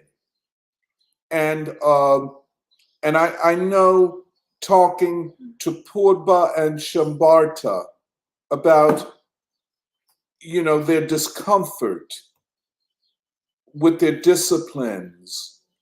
And it came to my mind that it is not your intelligence, it is not your capability, it is your worldview. It is your worldview that is the matter here. That's what so whether you know all of what particle physics or string theory is about, I want to know more. That's why I'm so happy to know people like Purba and Shabbat. But to have friends that know, and you, Eddie, to have friends that know all of this, but or study it. But whether I know that or not, I and you and all of us are equal participants in knowledge, in the creation of knowledge. And whether the physicist who was pursuing a career to make money, to be secure, to be respected, whether he or she knows it, at some point, they too will have to decide what side of history, what side of ideas, of ideology are they on. We're all a part of that. Can I quickly say one thing? I know we repeat this a lot, and I think it came up last preschool also, but this is why Du Bois's Galileo, that essay was so, it's just so deep and so... Which essay is that? Oh, Galileo. Oh, yeah. I'm sorry. Yeah, right. Get that? Because, part of the reason why we feel so much discomfort in being in the natural sciences is because it almost feels like if you connect what you do to a moral outlook, it's almost like you're considered to be inadequate for research. But this is like what Du Bois was saying. Science is a great mistress, but there's humanity. And these debates about the interpretations of quantum mechanics, whether they were resolved or not, at least what they were trying to work out was the essence of reality or truth, because that knowledge is required for human liberation, for human minds to be free. But now, divorcing philosophy from the practice of natural sciences altogether has set us back from that way to understand the scientific method, which is not just to search for knowledge, but that knowledge has it has presuppositions, or I think that's what you called of the pre-experimental. It has that pursuit of knowledge comes with certain presuppositions that have to do with the people and their liberation and their welfare, which is why this is very exciting to me, a way to understand exactly what we do and what it says about not just the present but the future of humanity. Yes. And the freeing of the scientists to be a complete human being, in the Paul Robeson idea of the complete human being, the freeing of the scientists, and all of this study and all of this work to get you to this point. And why should an institution have the right to undermine your humanity to serve their interests? This is that struggle. The scientists must struggle for their humanity, because they are at a central location in the ideological struggle. Yes. Because it seems like even from our discussion of like the quantum physics stuff, one of the things that it puts on the table is precisely as Torba was saying, like what motivates the act of seeking knowledge, and of like what motivates the development of consciousness itself. That is what we call the moral imperative of knowledge. Yes. And, I'm sorry, forgive me. No. And it's okay if I talk about. Okay, this made me also think about Korea. Is it okay if I just say how? But like how Doc, you have that. You talked about this idea of far from equilibrium dynamics, and actually that has allowed me to make sense of Korea, like the Korean War, and even North Korea in some ways, because it's like basically after the Second World War, when the future of humanity was in flux and not really determined, and America was basically at a crucial point in which it needed to decide on which side of history would it move, on which side of history would it stand. It was almost like, on the one hand, the Korean War was the concretization of essentially American imperialism as seeking to preserve a certain stage of human existence.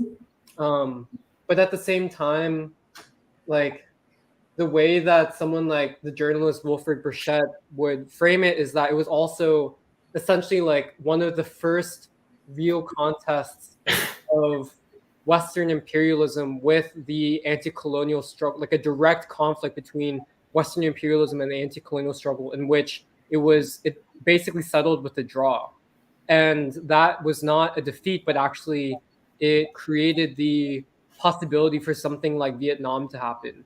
And that, but also it was like, I don't know, I've just been trying to think about, like, because there's so many different dimensions in which it's like a tiny peninsula that no one in America had really ever heard of, like almost like changing or like helping to decide the fate of where humanity would go in the next, like basically in the next cycle, in which it was also like, I think we underestimate the extent to which, like, whether it was in Korea or Vietnam, so many Americans viewed this as the possibility of a third world war, which would be a nuclear world war, which would mean the extinction of humanity. And like in that context, this was also the process of creating like what can be called like the legitimacy of the US state for many Americans. But it's precisely that legitimacy which is breaking apart right now. And And yeah, I don't know. It's just been interesting because like whether you look at like the enslaved proletariat as a far from equilibrium dynamic, or Korea, like the Korean War, as a far from equilibrium dynamic, I think it's helped me to make sense of how history itself unfolds, and That's right. These actors, which may be either underestimated or not seen at all, can actually shape the totality of the human future. Yeah, I don't know. That's just one way that you bringing that concept up has helped me to make sense of like why something like Korea has been important, not just as something that's important for Korean, like just for Koreans, but also important for the American people and for humanity's future. And it gets away from also, this kind of subjective view where the Korean War only matters because like Koreans experienced it or something. But it's more that this is something which has helped to shape where we are now, but also what is the current crisis of the world, but like where humanity can move. Do we have any comments? Yeah, we have a lot of comments, so I'm just gonna try to read things. Or do you want to read that? There was a debate. Yeah. We'll just try to read stuff which is, I think, relevant to the conversation. But a lot of people said good morning at the beginning, like Christopher Romero, Todd Doherty, Virginia on Facebook, Wayne Curtis, Jacob Harris, Manesfi, and then. Sorry, there are just so many comments. Yeah. Oh, yeah. Okay, Danny was basically giving, I think, his context on Aristotle, where it's not really so much about whether Aristotelian logic was like right or wrong, but what's changed, which is like, I guess, society and like spirit. And he said, for Aristotle, dialectic was about correct thinking among citizens. So Hegel, like Rousseau, is saying that the conditions of society like have changed and allowed for spirit to become dialectical. And then Manesfi said, the field of semantics and linguistics is mostly what you were saying, Doc, where you're modeling language meaning through formal logic and math to try to get at the right truth conditions. And I think we were discussing that as like a parallel for how AI functions. And then a lot of some discussion, I guess, about identity politics and like our choice of reading Hegel in particular. But I feel like Doc, you really clarified that, where you were just defining the explicit purpose for why we're reading Hegel in this time. Danny said, I would say the absolute for Hegel is not becoming God, but rather the self-consciousness of philosophy to itself. Knowing itself as knowing, for example, or thinking thought as thought, which I don't know what that is. But let's see. Stanley Wood said 5 key ideas are at the heart of string theory, coming up again and again.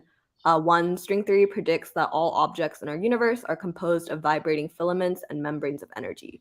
2, string theory attempts to reconcile general relativity or gravity with quantum physics. 3, string theory provides a way of unifying all the fundamental forces of the universe. Right. 4, string theory predicts a new connection called supersymmetry between 2 fundamentally different types of particles, bosons and fermions. And then Noah Kratchvik, how do you say this? Noah from Midwestern Marx is here, and he said he wanted to share Lenin's thoughts on the science of logic.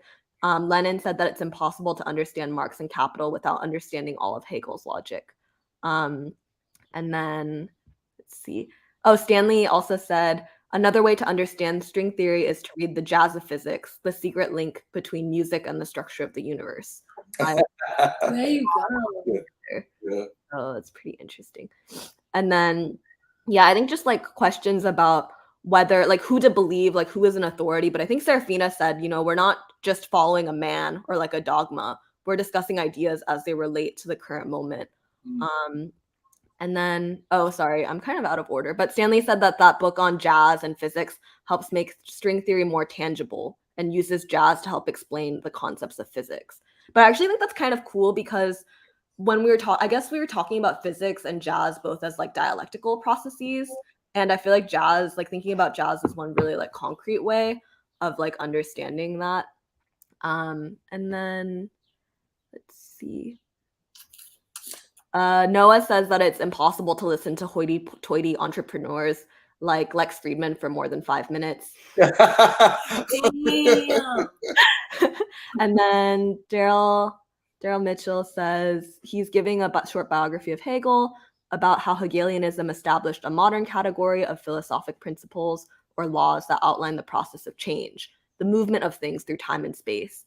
And that, yeah, it's based on contradiction, quantitative and qualitative development, and the concept of negation. Yes. And that, yeah, like ideology is a body of ideas that define and justify relations between people. Philosophy is the science of science that seeks to unravel and more accurately explain the role of the human in reality. That it's a very tough subject. And then Wayne Curtis said, I keep getting confused about ideology and philosophy. There are differences in their development. For political and economic development, the practices, applications to oppose American empire. I'm not a writer, so this might be confusing, but I'd like to contribute to our cultural development against local and global capitalism.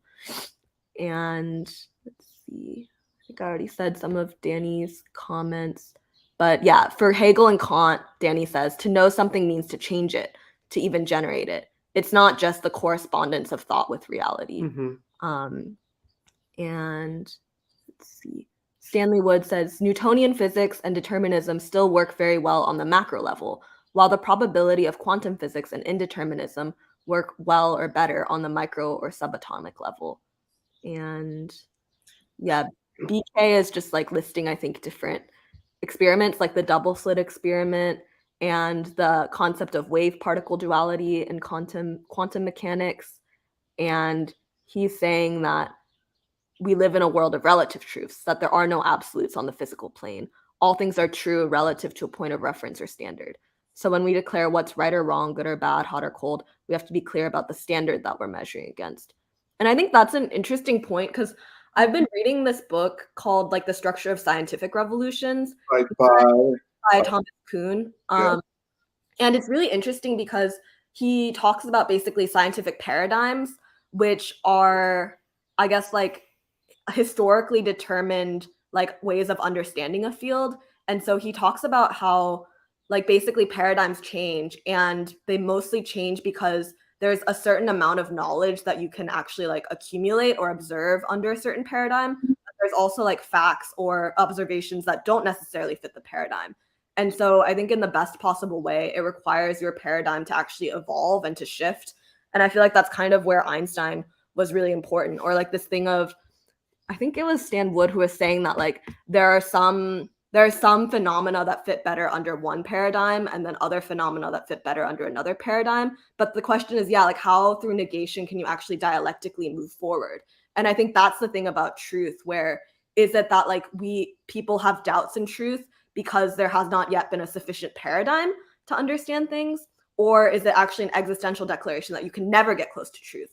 Because I think what Hegel is saying, that through refining logic and through basically becoming more like having a better grasp of knowledge and our activity in knowledge, we can get closer, and that it does exist. Right.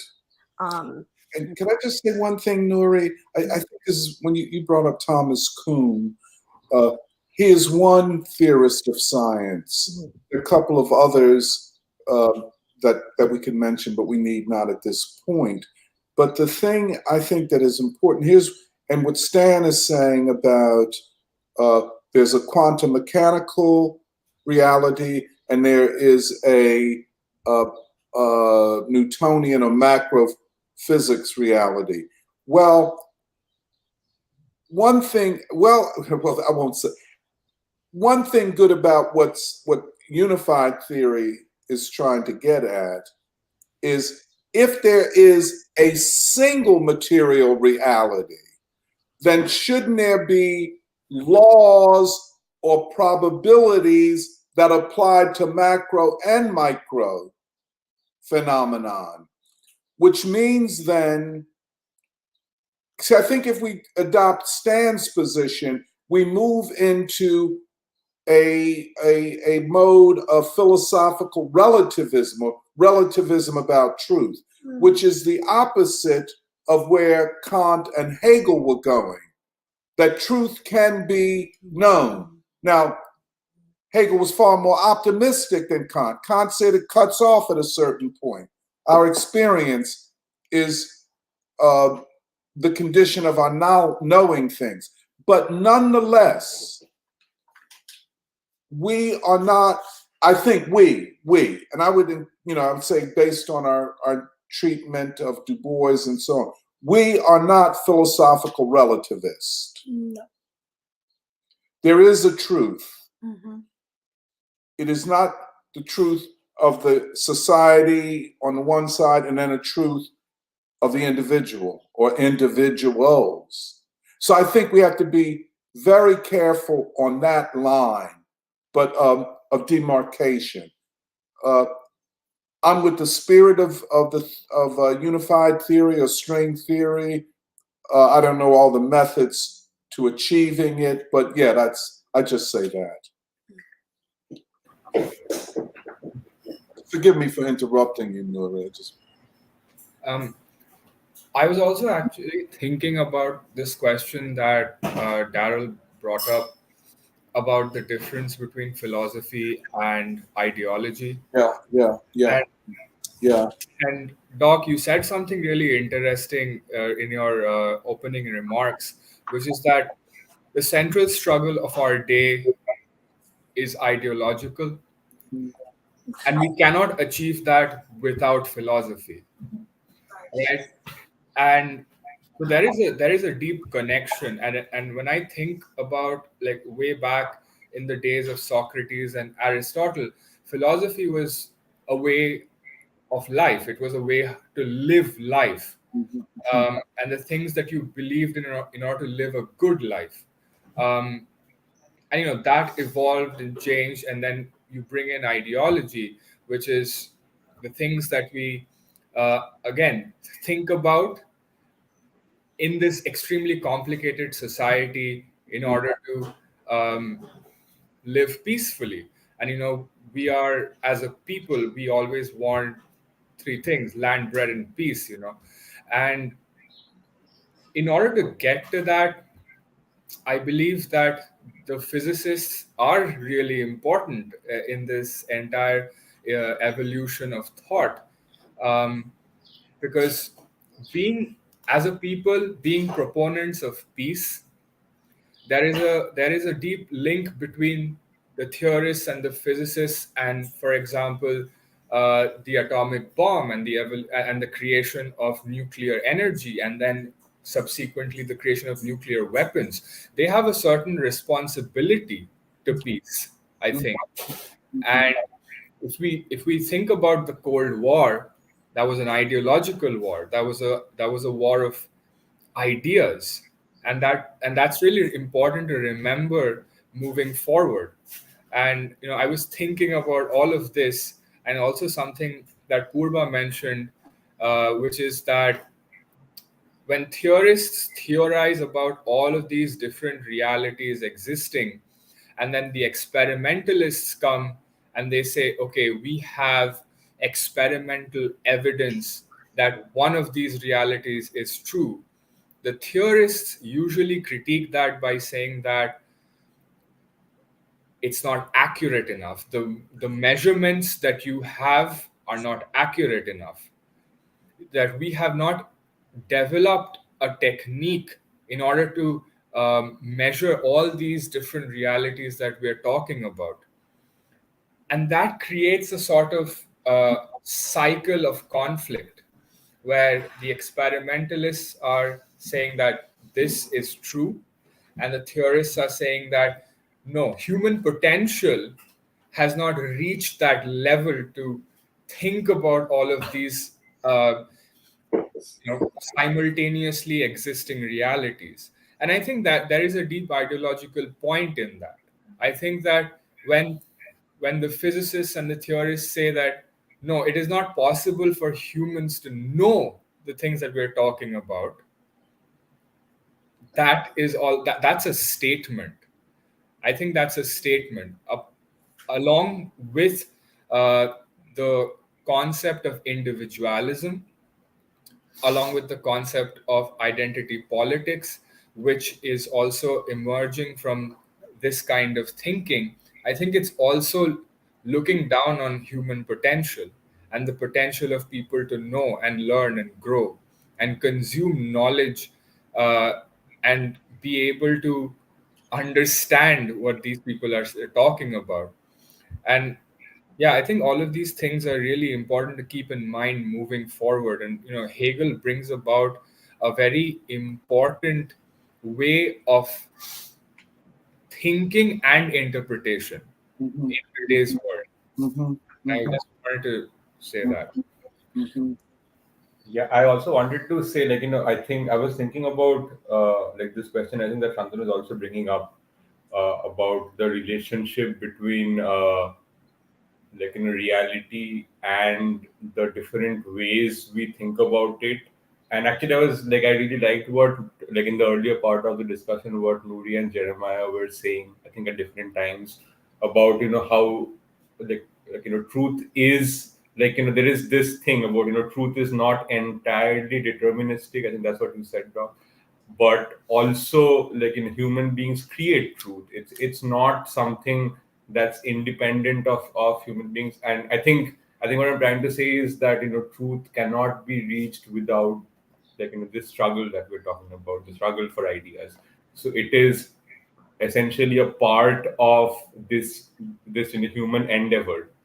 And I think, when we talk about in the earlier part, when we were talking about the interpretations and so on about quantum physics and the like, I think there is this distinction about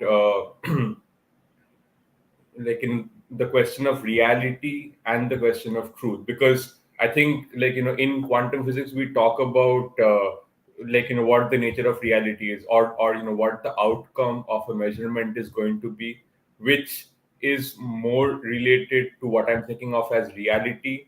And I think truth is not synonymous to that. And I think increasingly when we see this tendency in the sciences, which Purva was mentioning, to sort of come at this idea that truth is entirely subjective, and it's entirely our measurement that defines what the truth is. I think there is a distinction. We are talking about the reality, and we are talking about truth, which is it is a product of human action. But I think the two, they influence each other. I mean, truth does have an effect on reality, and it's not something independent. And I think thinking of it as independent is what leads to these sort of explanations about, oh, it's all subjective and so on and so forth. So I think yeah, this discussion was very clarifying, because I think it brings out the fact that truth is something that human beings can arrive at, that we create it, and it is it is inseparably tied to reality, but it's not exactly the same thing as that. I also wanted to ask this other thing, because we were talking about logic before, and you're mentioning about the different forms of logic, and I'm thinking about logic in the sense how we know what we know in that sense. And when we're talking about formal logic, the Aristotelian logic and the Hegelian logic, and how the questions that Hegel brings, the question of the contradiction and the unity of opposites and so on, it's an attempt to it's an attempt to understand what was I going to say, it's an attempt to synthesize from these contradictions that we had, and these contradictions evolve over time. And so in Hegel's time, what he is really proposing is that there needs to be a new way of thinking to get closer to the truth. And I Yeah. wanted to ask, so when we talk about these different these two different ways of thinking, or logic today, um do we think do you think that the task of the time or the future is to synthesize from these two? Because like you were saying, that formal logic is not something that we are that we can dismiss. It is a part of all scientific all scientific thought today. It is a part of it. So is a new way of thinking to be synthesized from these two modes of logic? Or am I? Yeah. Uh, Yeah. have to confess, I don't know. Because what we call formal logic is most highly developed in mathematics. Sometimes they talk about symbolic logic or linguistic, semantic logics. But I don't know. I mean, because obviously Hegelian logic is historical logic. Aristotelian logic is more the logic of clarity, Makes sense. of existing static states. I don't know, man. I think there's something we got to think about. Maybe there's some more comments, Nuri. Did we want to read? We might not get to it. Seems like it. Just one more comment by Daryl. He says, truth is historical. In this sense, it's a child of the epoch. The concept of finite or immutable truth is no more than a ghost. Any object of knowledge is inexhaustible. It is constantly changing. It has a great variety of properties and is connected with countless threads of relationships with the surrounding world. Each stage of cognition is restricted to the level of development of science and practice by the historical conditions of the life of society. And then, wait, there's maybe a little bit more to that comment, but I can't see it on StreamYard, so I'm going to have to look for it. But yeah, that's pretty much it. There's a question that Shantanu put. Yeah. What is the difference between philosophy and ideology? And of course, in the West, ideology is completely separated from philosophy. If you say to a philosopher, you're doing ideology, oh God, that's the worst thing you could say.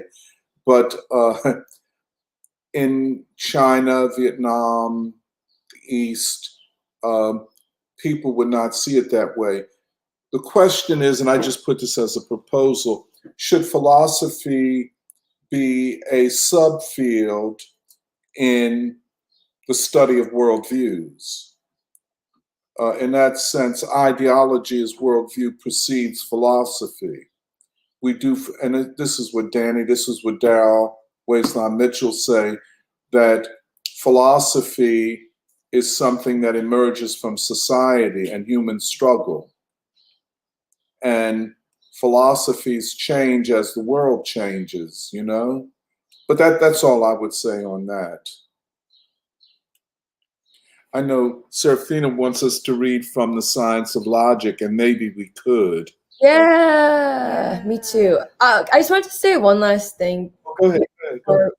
But look, I know in some ways we moved past it, but I just wanted to bring up again just how important our conversation about philosophy is, because I just, like, I know it sounds stupid, but I feel like before because of the way academics or intellectuals both approach and then teach young people how to see philosophy, I always had this idea of philosophy as something highly aloof or abstract, but that how important both philosophy, like specifically philosophy, but of course the ideological struggle is today in this moment of crisis and time. Because yeah, I just really like the way you said, like 2 hours ago at this point, Doc, the way you said that you're just like, the reason why it's important to talk about philosophy today is because everything around God, to say God, to even like accept or propose or say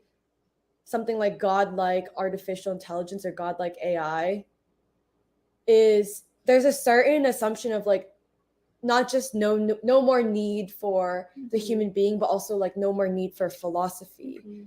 And yeah, I've just been, and I was thinking a lot about the way you also said it, as it's this idea of like, it's this thing of like, it's in some ways you could see like today as it's the fight of whether to take humanity out of the struggle for our own future, or like, will you take the stand to like not just even say that like humanity must be in the struggle for their own future, but also that it's inevitable that they will be, that it's inevitable that humanity will be in the struggle for their own future at this point. But yeah, I guess I just wanted to say that because I feel like I'm really grappling with and like affirming over and over again to myself about why philosophy, why the ideological struggle, because that's also why I guess I can just feel it deep in my soul or heart about just even the way we read Black Reconstruction and how mind-blowing it was to understand, like, to have optimism for the future and to even be able to conceive of what the revolutionary process will look like. I feel like that's the same way I also even feel about the way we read Hegel last week.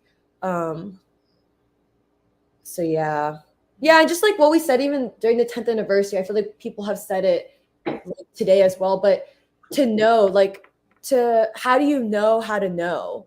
Or like, how do you, like, just how do you begin to know how to even know? And to also know why it's important to know how to know. So Can I jump in really fast?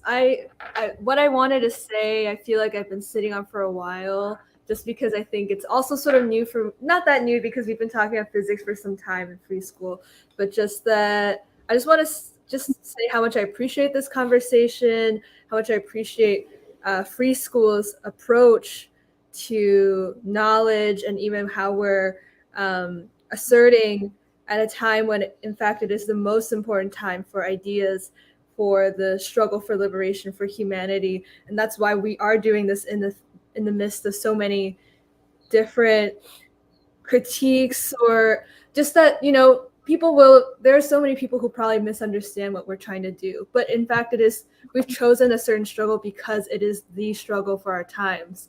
And I know that for many people, they'll look at our group and look at us reading Hegel, look at us even reading Black Reconstruction, and just, what we're trying to do by even having this conversation about why we're reading or how we know what is very important. And I've shared this a little bit with others, but I had a conversation with somebody who reminded me of my former self recently. And I think we reached a certain deadlock because I think at first I was trying to make sense of it, even make sense of where my thinking has evolved by being part of free school. But I think that actually, at first I thought it was a factual basis that we were disagreeing on. And a lot of the breakdown of understanding came to, a lot of things that free school says that is, relatively unpopular, but we do believe is the truth. Like why we, look to even Trump or Kim Il-sung or Gandhi as people that have to be understood, but have a lot to, in different ways. But it's true that we take the phenomena that they represent seriously as much as their worldview, what they mean for the future, what they mean for humanity, what they say about human capacity, all things that the ruling elite really don't want us to be thinking about. And I thought actually hearing this conversation again, I think the breakdown in understanding came to actually a series of, the assumptions that we're making about human capacity. I actually found it to be terribly pessimistic what my friend was actually capable of believing in terms of human capacity, and very much anchored in sort of I think I just came away from this conversation increasingly so of like the absolute disgust I have for the way the like liberal bourgeois ideas are not just ideas, they're part of the world ruling elite, and they're part of the reason why we go really hard on what we're doing, because not only is it a question of right and wrong, the sort of wrong path that's taking humanity down, and it's why we're having a conversation about AI and godlike AI now, but it also is about the urgency of the situation and the sides of the dialectic or the struggle of today. I mean, I'm not saying anything that we hadn't really said before, but I just wanted to say that it was a little jarring for me to sort of see how even though the world has evolved and we've been evolving in our thinking and we're looking toward the future, there's quite a few people that are still making sense of what's going on. And sometimes the old paradigms are more comforting to hold on to, but in some ways it's also that the world has shifted, and that when you really ask yourself in the grand scheme of things, which side would you rather be on? the sort of dying old ruling elite or on the side of the people, which have very much to do when you said, yeah, our future is so bound up in ideas. I think it just made me reaffirm the fact that we're doing what we're doing and we're going to stay our course because we know it's right. And I think that I think time will tell, but that I don't really know anyone else is doing what we're doing either. And I do think that I had more to say, but it was just that it made me clarify. It helped me clarify what I think was the contradictions that what I was facing in that conversation, because I thought it was one thing, but it actually goes just so much deeper. I'm also excited to read. Right. Oh, but what you're saying, Kathy, also like that, this is another thing that Doc had said earlier, but that the great struggle of ideas is the great work of the people to free themselves from a system that has no place for them or does not want to have a place for them or is trying to eradicate a place for them. Like, I feel like I feel like in some ways that was kind of a perfect encapsulation of like worldviews, the difference between worldviews, but even that the assertion that the majority of humanity has an imaginary, and also also like bringing up again that I think that's really deep. It was really deep when you said, Doc, that the ruling elites, like the power that they have is actually not necessarily the physical power. That actually, like, what's highly important is the control that they have and continue to try to have on ideas. Yeah. Like that's the flip. Yeah.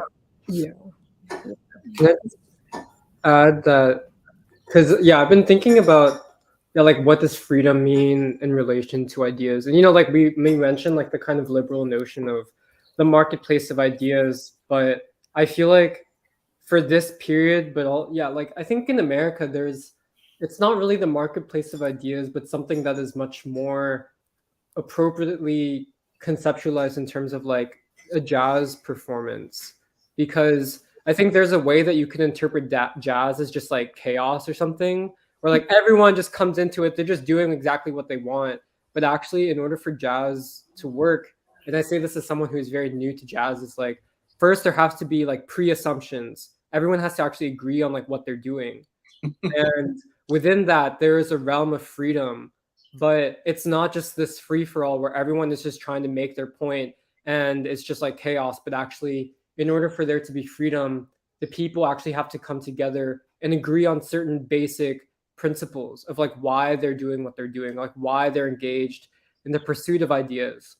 And I feel like that's also why it's like what we do in free school every weekend is not just like a marketplace of ideas where we're just like endlessly debating, but actually because we have a common sense of purpose, and that each person has something to contribute towards that purpose, and there is a degree of freedom within that.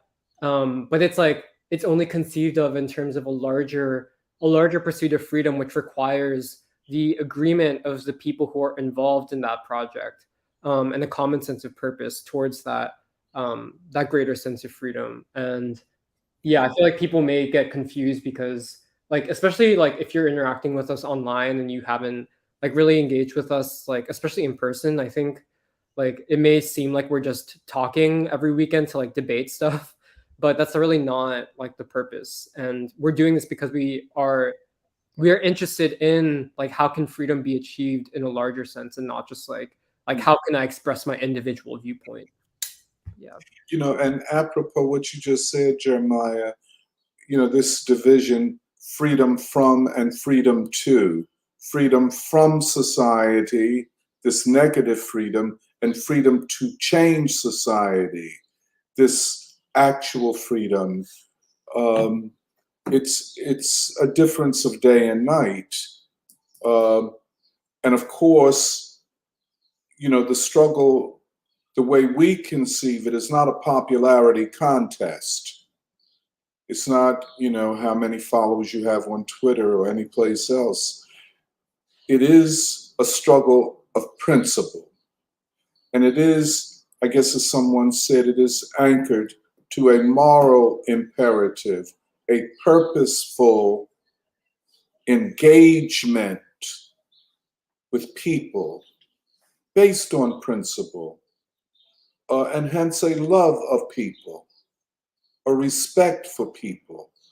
And that's where I think our the way we do things is neither elitist. It doesn't try to patronize or pander to people. It doesn't try to win them based upon superficial formulas and mantras. But it is a true belief in people. And if you believe in people, you believe that people can know the world and that they can change it. Mm-hmm. And the fact, it just seems so apparent to me that people in their billions are themselves involved in the struggle to bring about a new world. And when we see leaders who give speeches, for instance, the president of Brazil, Lula, he's not reflecting just himself. That is Brazil. Or the Prince of Saudi Arabia, rejecting Biden. It's not just him. It is the people of Saudi Arabia. China, the same thing. The people are saying, this old way of doing things is not acceptable any longer. How long it will take to overturn the ideological hegemony of this banking oligarchy? Well, we can't say. But we enter upon the struggle not because we think we're going to benefit from it, but because it is necessary. There's a moral imperative. It's a moral imperative of living a purposeful life. And what Kathy was saying about where she and her friend were different, it's the question of purpose. And I can give you some friends of mine. It's the same thing. Yeah, and at that point, if we don't come close in our purposes, what is there to talk about? But anyway, that's what I want to say. Okay, we're going to now continue our reading. Comment. Oh, sorry. Can I get my comment in? Yeah, go ahead. Thanks. Yeah, so looking at the movement of history, what I'm excited to dive into as we're going to read is the concept of negation, which we talked about before, because now that we've, I guess, looked at great periods of history, this idea is a lot more clarified to me. So like, the father of our new nation, King, looking at the hate in this country and saying, we're going to negate that with love. And so my immediate, or I guess my initial understanding of this concept of negation is where you look at some of the deepest problems and you have to respond to it. And in some ways, it's an opposite, especially when you're looking at something so terribly wrong. You have to go as far into the opposite, and we're talking about the capacity of the people. The better equipped the people are to understand the contradiction and imagine a possibility, the greater the negation. So the more clear our leaders were, like King, the more I guess educated general people were during Reconstruction, the greater you could build democracy and respond to negate slavery. And so at least in the world scale right now, as the tides are changing and we're moving away from the West, people are negating the current order that has no regard for human dignity, especially of the darker peoples, but even white people now today. And so I feel like the greater that we equip ourselves and our society in the world to understand the problem and imagine the possibilities, the greater the negation and the more beautiful our future is. Mm-hmm. Can I just say one thing? I agree with you completely, Eddie. You know, a lot of people, if I could just say this, in revolutionary activist senses, consider in order to get close to the people, you have to pander to the people, or you have to take on a persona that makes you think you look like or act like the people. You know what I'm saying? If you think the people are expressed, let us say, in certain rap lyrics or certain rap persona, then for you to be with the people, you have to put on a baseball cap and put it to the side. You got to be gangster, you know, because that's what the people are. But that is a form of pandering and inauthenticity, really in bad faith. You come close to the people by reflecting the imaginary, the aspirations of the people. That, you know, you could not have imagined two people who were, quote, less like ordinary Black folk than Du Bois and Baldwin. Du Bois, I mean, if he came into a bar or a barber shop, you know, the first reaction would be, oh, he's an odd guy. He doesn't talk like us. He talks like he's a white person. He's from New England. And he always said, you know, I talk like a Black New Englander, and I wasn't going to try to change myself. Because when he went to Fisk University, which was all Black, and a lot of they were all mainly Southerners, and a lot of them were the children of people that had been in slavery, you know? So Du Bois doesn't talk like them, doesn't act like them, you know? And a lot of people thought he was trying to be aloof and white, but he wasn't. And they all ultimately came to, you know, see that he was just different in the way he spoke and so on. You take Baldwin. Here's this very petite, small-built man who was also gay and at times would behave a little feminine-like. Well, how could he? That's what Eldridge Cleaver said in his book Soul on Ice. He said Baldwin is not an authentic Black man because he's taking on white ways. He said, well, what white ways? He's gay. And gayness is not authentically Black male. So you get two guys who could easily be attacked for their, quote, inauthenticity because they didn't act like or pander to what was the popular conception of the way a Black man needed to behave at their time. You know what I'm saying? However, in real terms, they are the Blackest, the most authentic. You know what I'm saying? Like, and this is what Kathy was saying. You get people that say, oh, or whoever said, y'all reading Hegel. Y'all ain't really down with Black people. Well, my question is, well, what should we read to be really down with Black people? I mean, I'm trying to find that out for myself. If I'm going to be really down with Black people, what is the bibliography you got for me to read?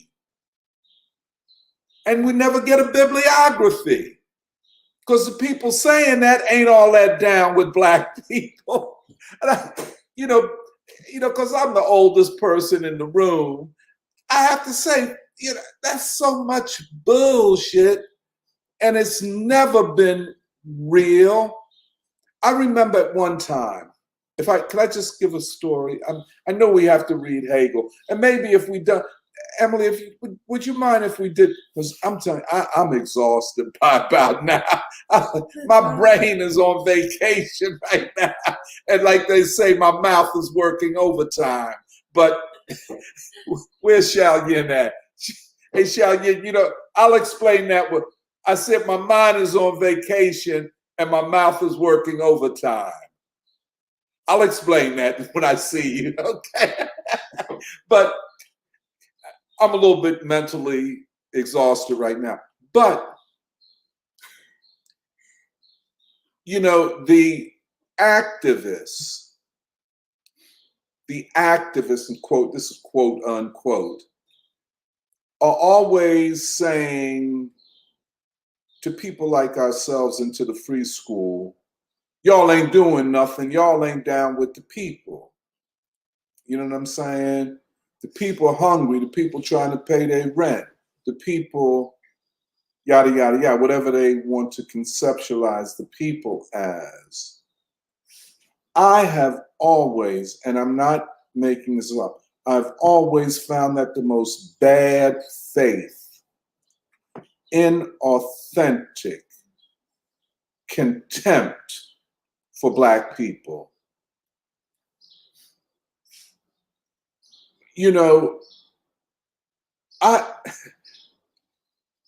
One of the things, I grew up in a Baptist church when the church was the center of Black civil society.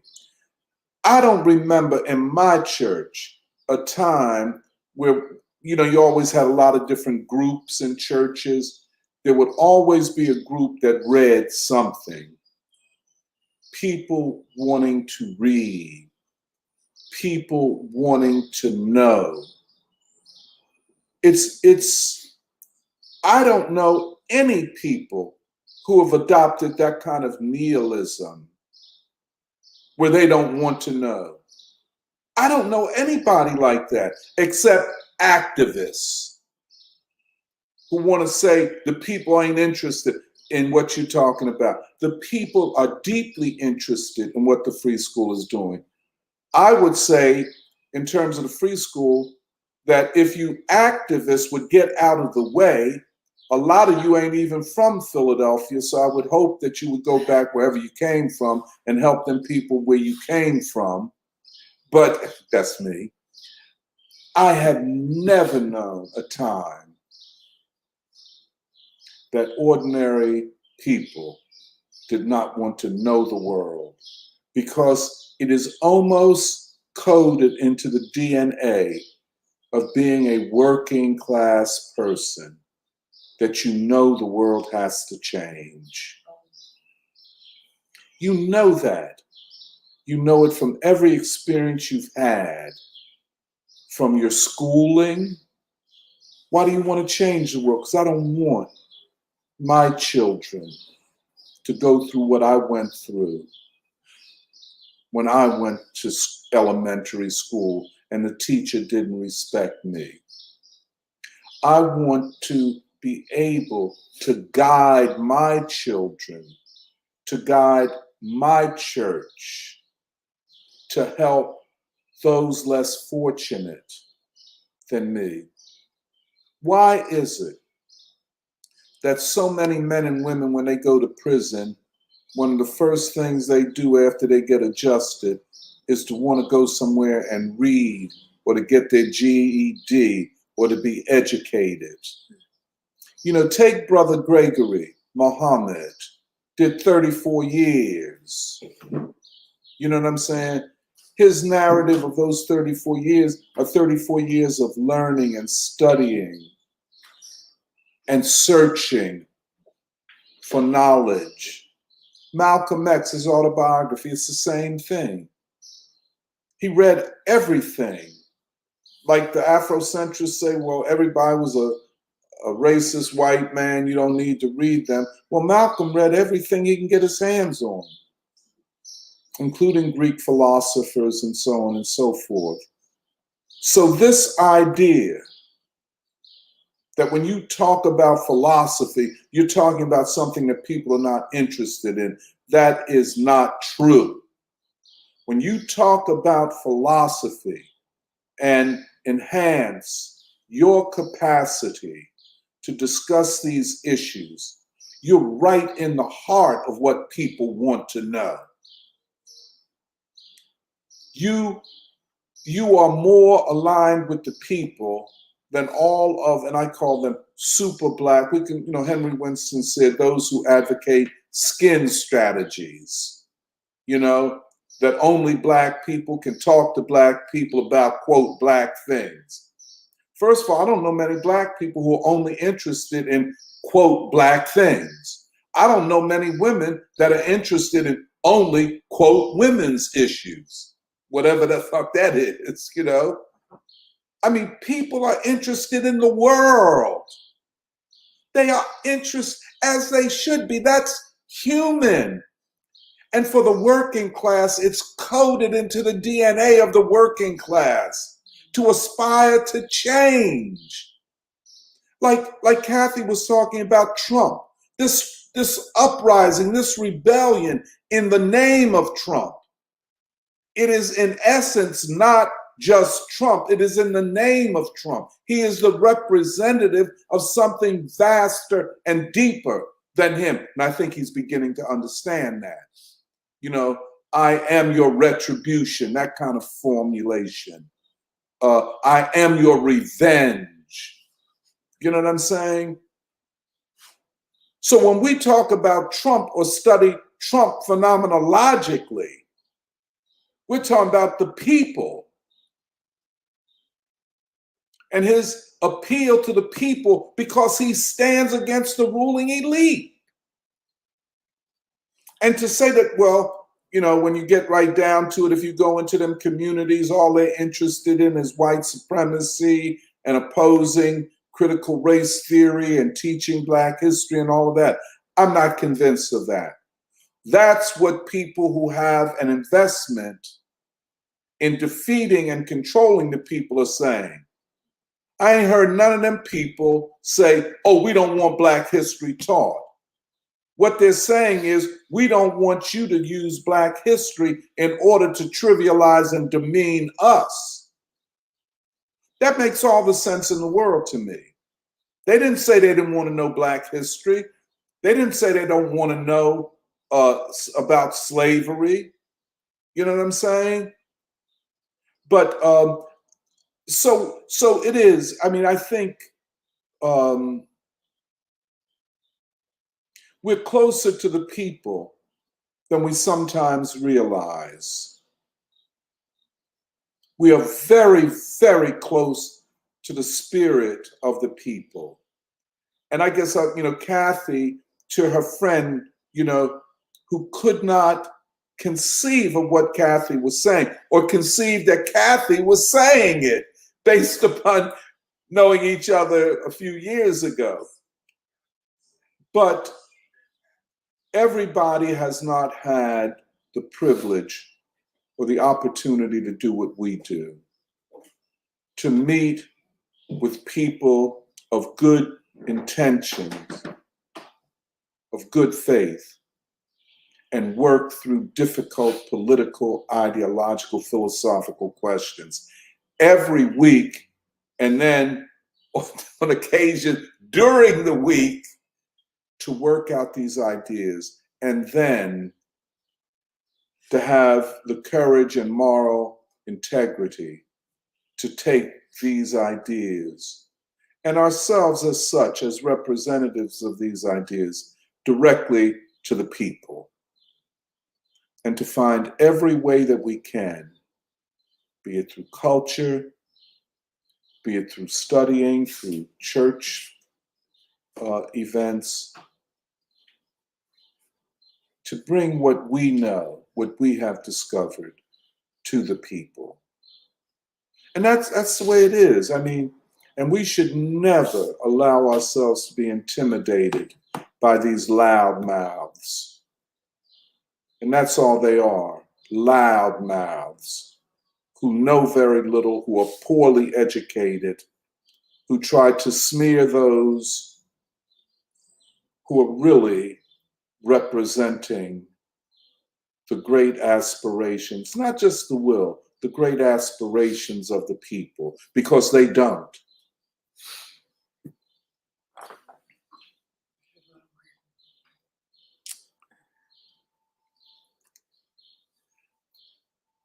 Did I stop the discussion? Excuse me, Emily. Like I said, my mind is on vacation right now. I mean, I want to do Hegel, but it's just too much right now, and I want to pay close attention. If I might just say something, as we prepare for next week, there are two concepts that he uses that are very important, and we talked about it last week: immediate and mediate.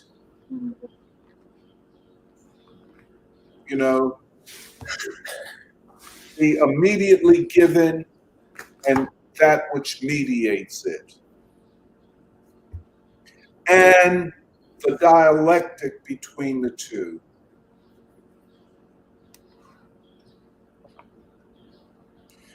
And this is at the heart of Hegel's epistemology. And he is continuing what Kant did with this immediate, what you see, what comes to you immediately. Both Hegel and Kant said, just experience cannot lead to knowledge. There have to be certain rational conditions. This is a big debate about knowing and explaining things. And truth. By the way, both of them had believed in truth and that humanity could know the truth. That's all I would say,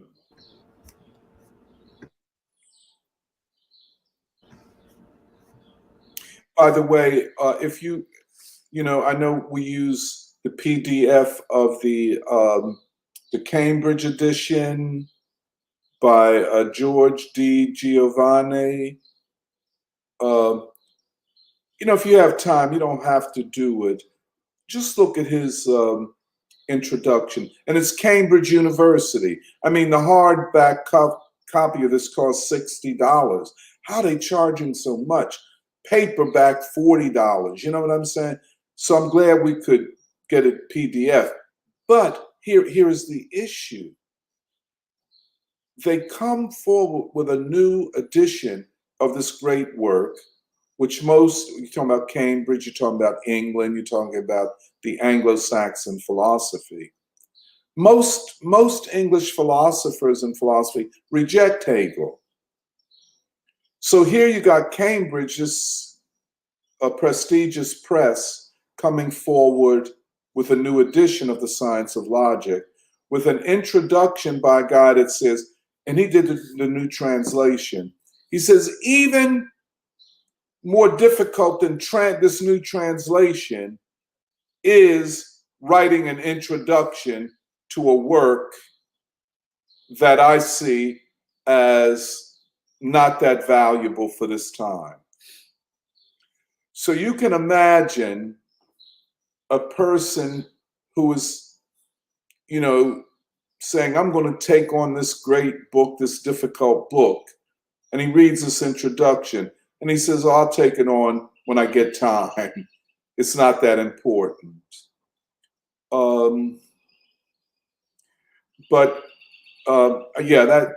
So in a lot of ways, we're going against the tide and saying this is still relevant. That's kind of like, sorry, Shade, were you going to say something? Oh, yeah, sorry. I wanted to, when you were speaking earlier, this was like way earlier, probably in the very beginning of the call, because we've been talking about a lot of things. But I was thinking too about what you were saying with how people will take a subject of like gender studies and not relate it to philosophy and things of that nature. And I was thinking about how people compartmentalize a lot, but then I was also tying it into like why that is. And this is when I was kind of thinking more on the basis of psychology, like people's levels of openness to change. And Yeah, I just think that we have to think too about the situations that we've been through as society. And everyone will always bring this up forever, which is a broken record. But like the whole pandemic, I think really decreased people's levels to openness to change because people become, I guess, much more afraid of what those changes mean.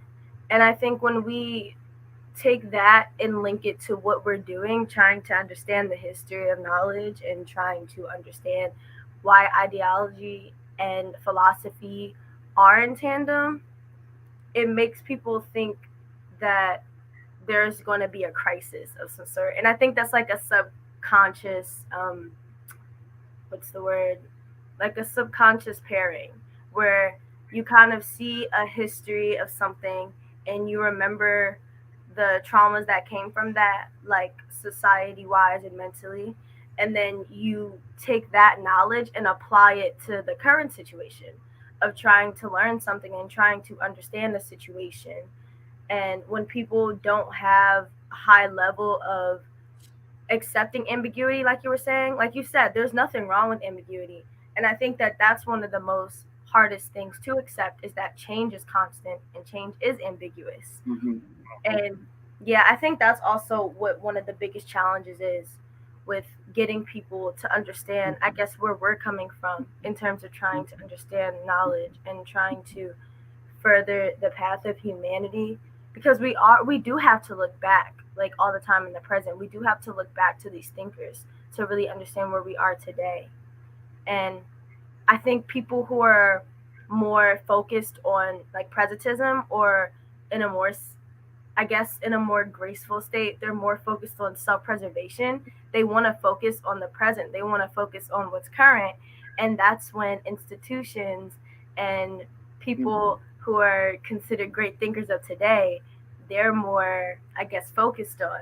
And we kind of compartmentalize again and we throw away the past and we say that doesn't matter. That didn't lead us to here.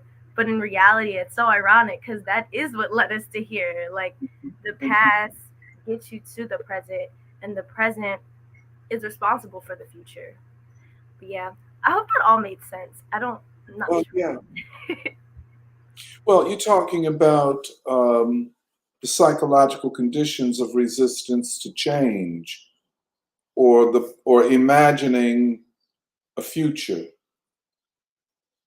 because what are the guarantees that the future will be better than now?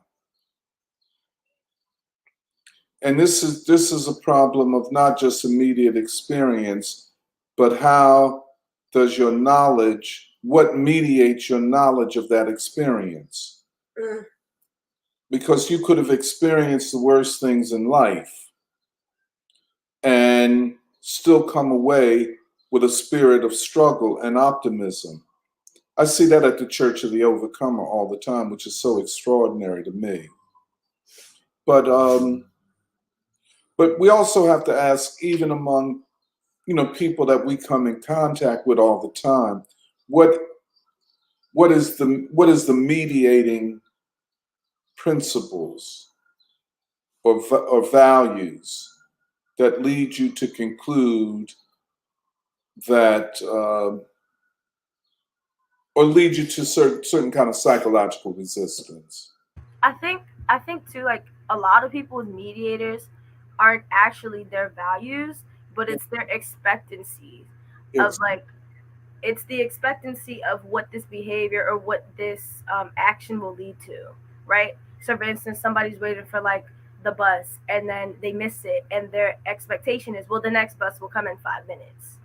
But then that's also factoring in like gratification and this instantness and this urgency, and that ties back into AI and like our need to be so efficient and be so instant with things. When in reality, I think the truest struggle does take a long time, and I think that's what I think focus on a lot as well. And I love that we do that because we read these works and we talk about these people who had these ideas that took them their lifetime to really configure. But when we're considering, I guess, our societal consciousness, yeah, I think that that's one of the mediators that really do disconnect us, or not disconnect us fully, but make it harder to really grasp these concepts because we're not going to understand them like right away. We might not even understand them next week or next year. Like it's gonna take a lifetime. And like you said, that struggle, like it is an innate thing, but I think more than ever it's the community that pulls it out of you. Like free school, like Kathy was saying, like just the appreciation for being a part of this is a privilege, and it really does grow your capacity to struggle, because I don't think that any of this work is something that any one person can take on by themselves. That's impossible.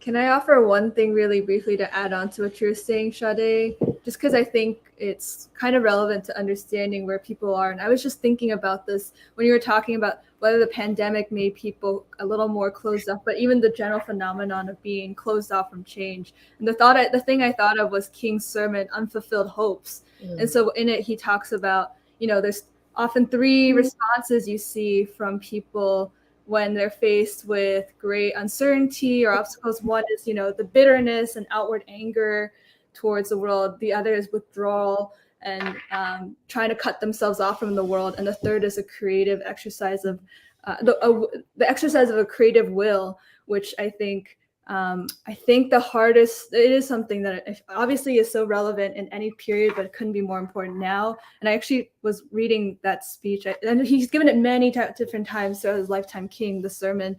And the one I stumbled across happened to be the one where he actually uses slavery, the touchstone, as a touchstone for explaining the way that, his forefathers you could not have chosen the first or second option, but they had to take the third option. And then he cites people like W.B. Du Bois or the great freedom fighters that came out of that period. And I think that's something, what we see in the Church of the Overcomer, we see from ordinary people that I feel like, that's why we're so focused on capacity. And I think there's ways that I think, it's like references like this that make you really appreciate King even more, to even speak to this moment or even people's, fears in a changing world, that I think helps people prepare for the struggle in the future. Yeah, because it reminds me of Black Reconstruction, where Du Bois makes the point that the South had tried to basically impose a propaganda on the slaves to say, like, oh, if you basically leave the plantation, that the North is either going to like re-enslave you or that's going to be horrible and all of these things. And so in some ways, Du Bois is describing the general strike as like an act of faith, but it's also something that is conditioned by what we've called like the prophetic tradition of the enslaved proletariat. And so it's both things that are like conditioned, like this ability at like what Kathy said, like the capacity is something that's conditioned, but also it does require at the same time, like acts of will or acts of faith in some ways, but that both are needed. And also, like when Doc was talking earlier, it made me think about how, like, during the civil rights movement, one way that you could interpret it is that it was basically Black people taking it upon themselves to say the ruling class has tried to determine what we're going to be in American society, and especially how our fellow Americans are going to relate to us. But we're going to take it upon ourselves to redefine that relationship and to make it the property of the people themselves to determine how will white people relate to Black people, what is going to be the composition of this nation. And that kind of, like, basically the people taking it upon themselves to to take up these questions also expanded to questions of war and peace. And I think that, like, that's why it's entirely appropriate in this time to, I feel like we've already been saying this, but like to make these philosophical questions, these questions of ideology, to make it very clear that these are like the jurisdiction and like the property of the people to determine, because this is a time in which no one trusts the ruling class anymore. Right. And at that moment, it's a moment in which you press forward and say, okay, like these are the philosophies and ideas that the ruling class has tried to use to govern humanity and to sort of steer humanity in a certain direction. This is exactly the time when the people should be coming together to say, like, no, we're going to decide this on our own. Like, this is our responsibility in our jurisdiction, this is exactly where the people, the kind of activity that ordinary people should be involved in. And yeah, I don't know. I just feel like it's kind of also me trying to make sense of like what we're doing in free school too. Like every time, not just when we meet on Saturdays, but also when we do events and stuff, is like making it very clear that this is the time and that there can be places where the people can come together and determine the things that which have been withheld from them, or which they've been led to believe that it's not their responsibility, or that they're not even capable of deciding these questions. But actually, like, this is the perfect time to make that to make it clear that ordinary people can decide these large existential philosophical questions that will decide the future. But yeah.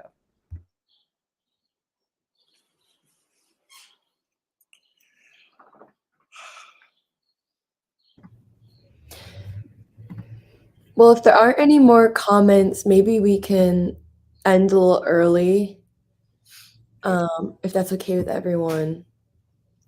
But thank you for everyone who participated in the comment section.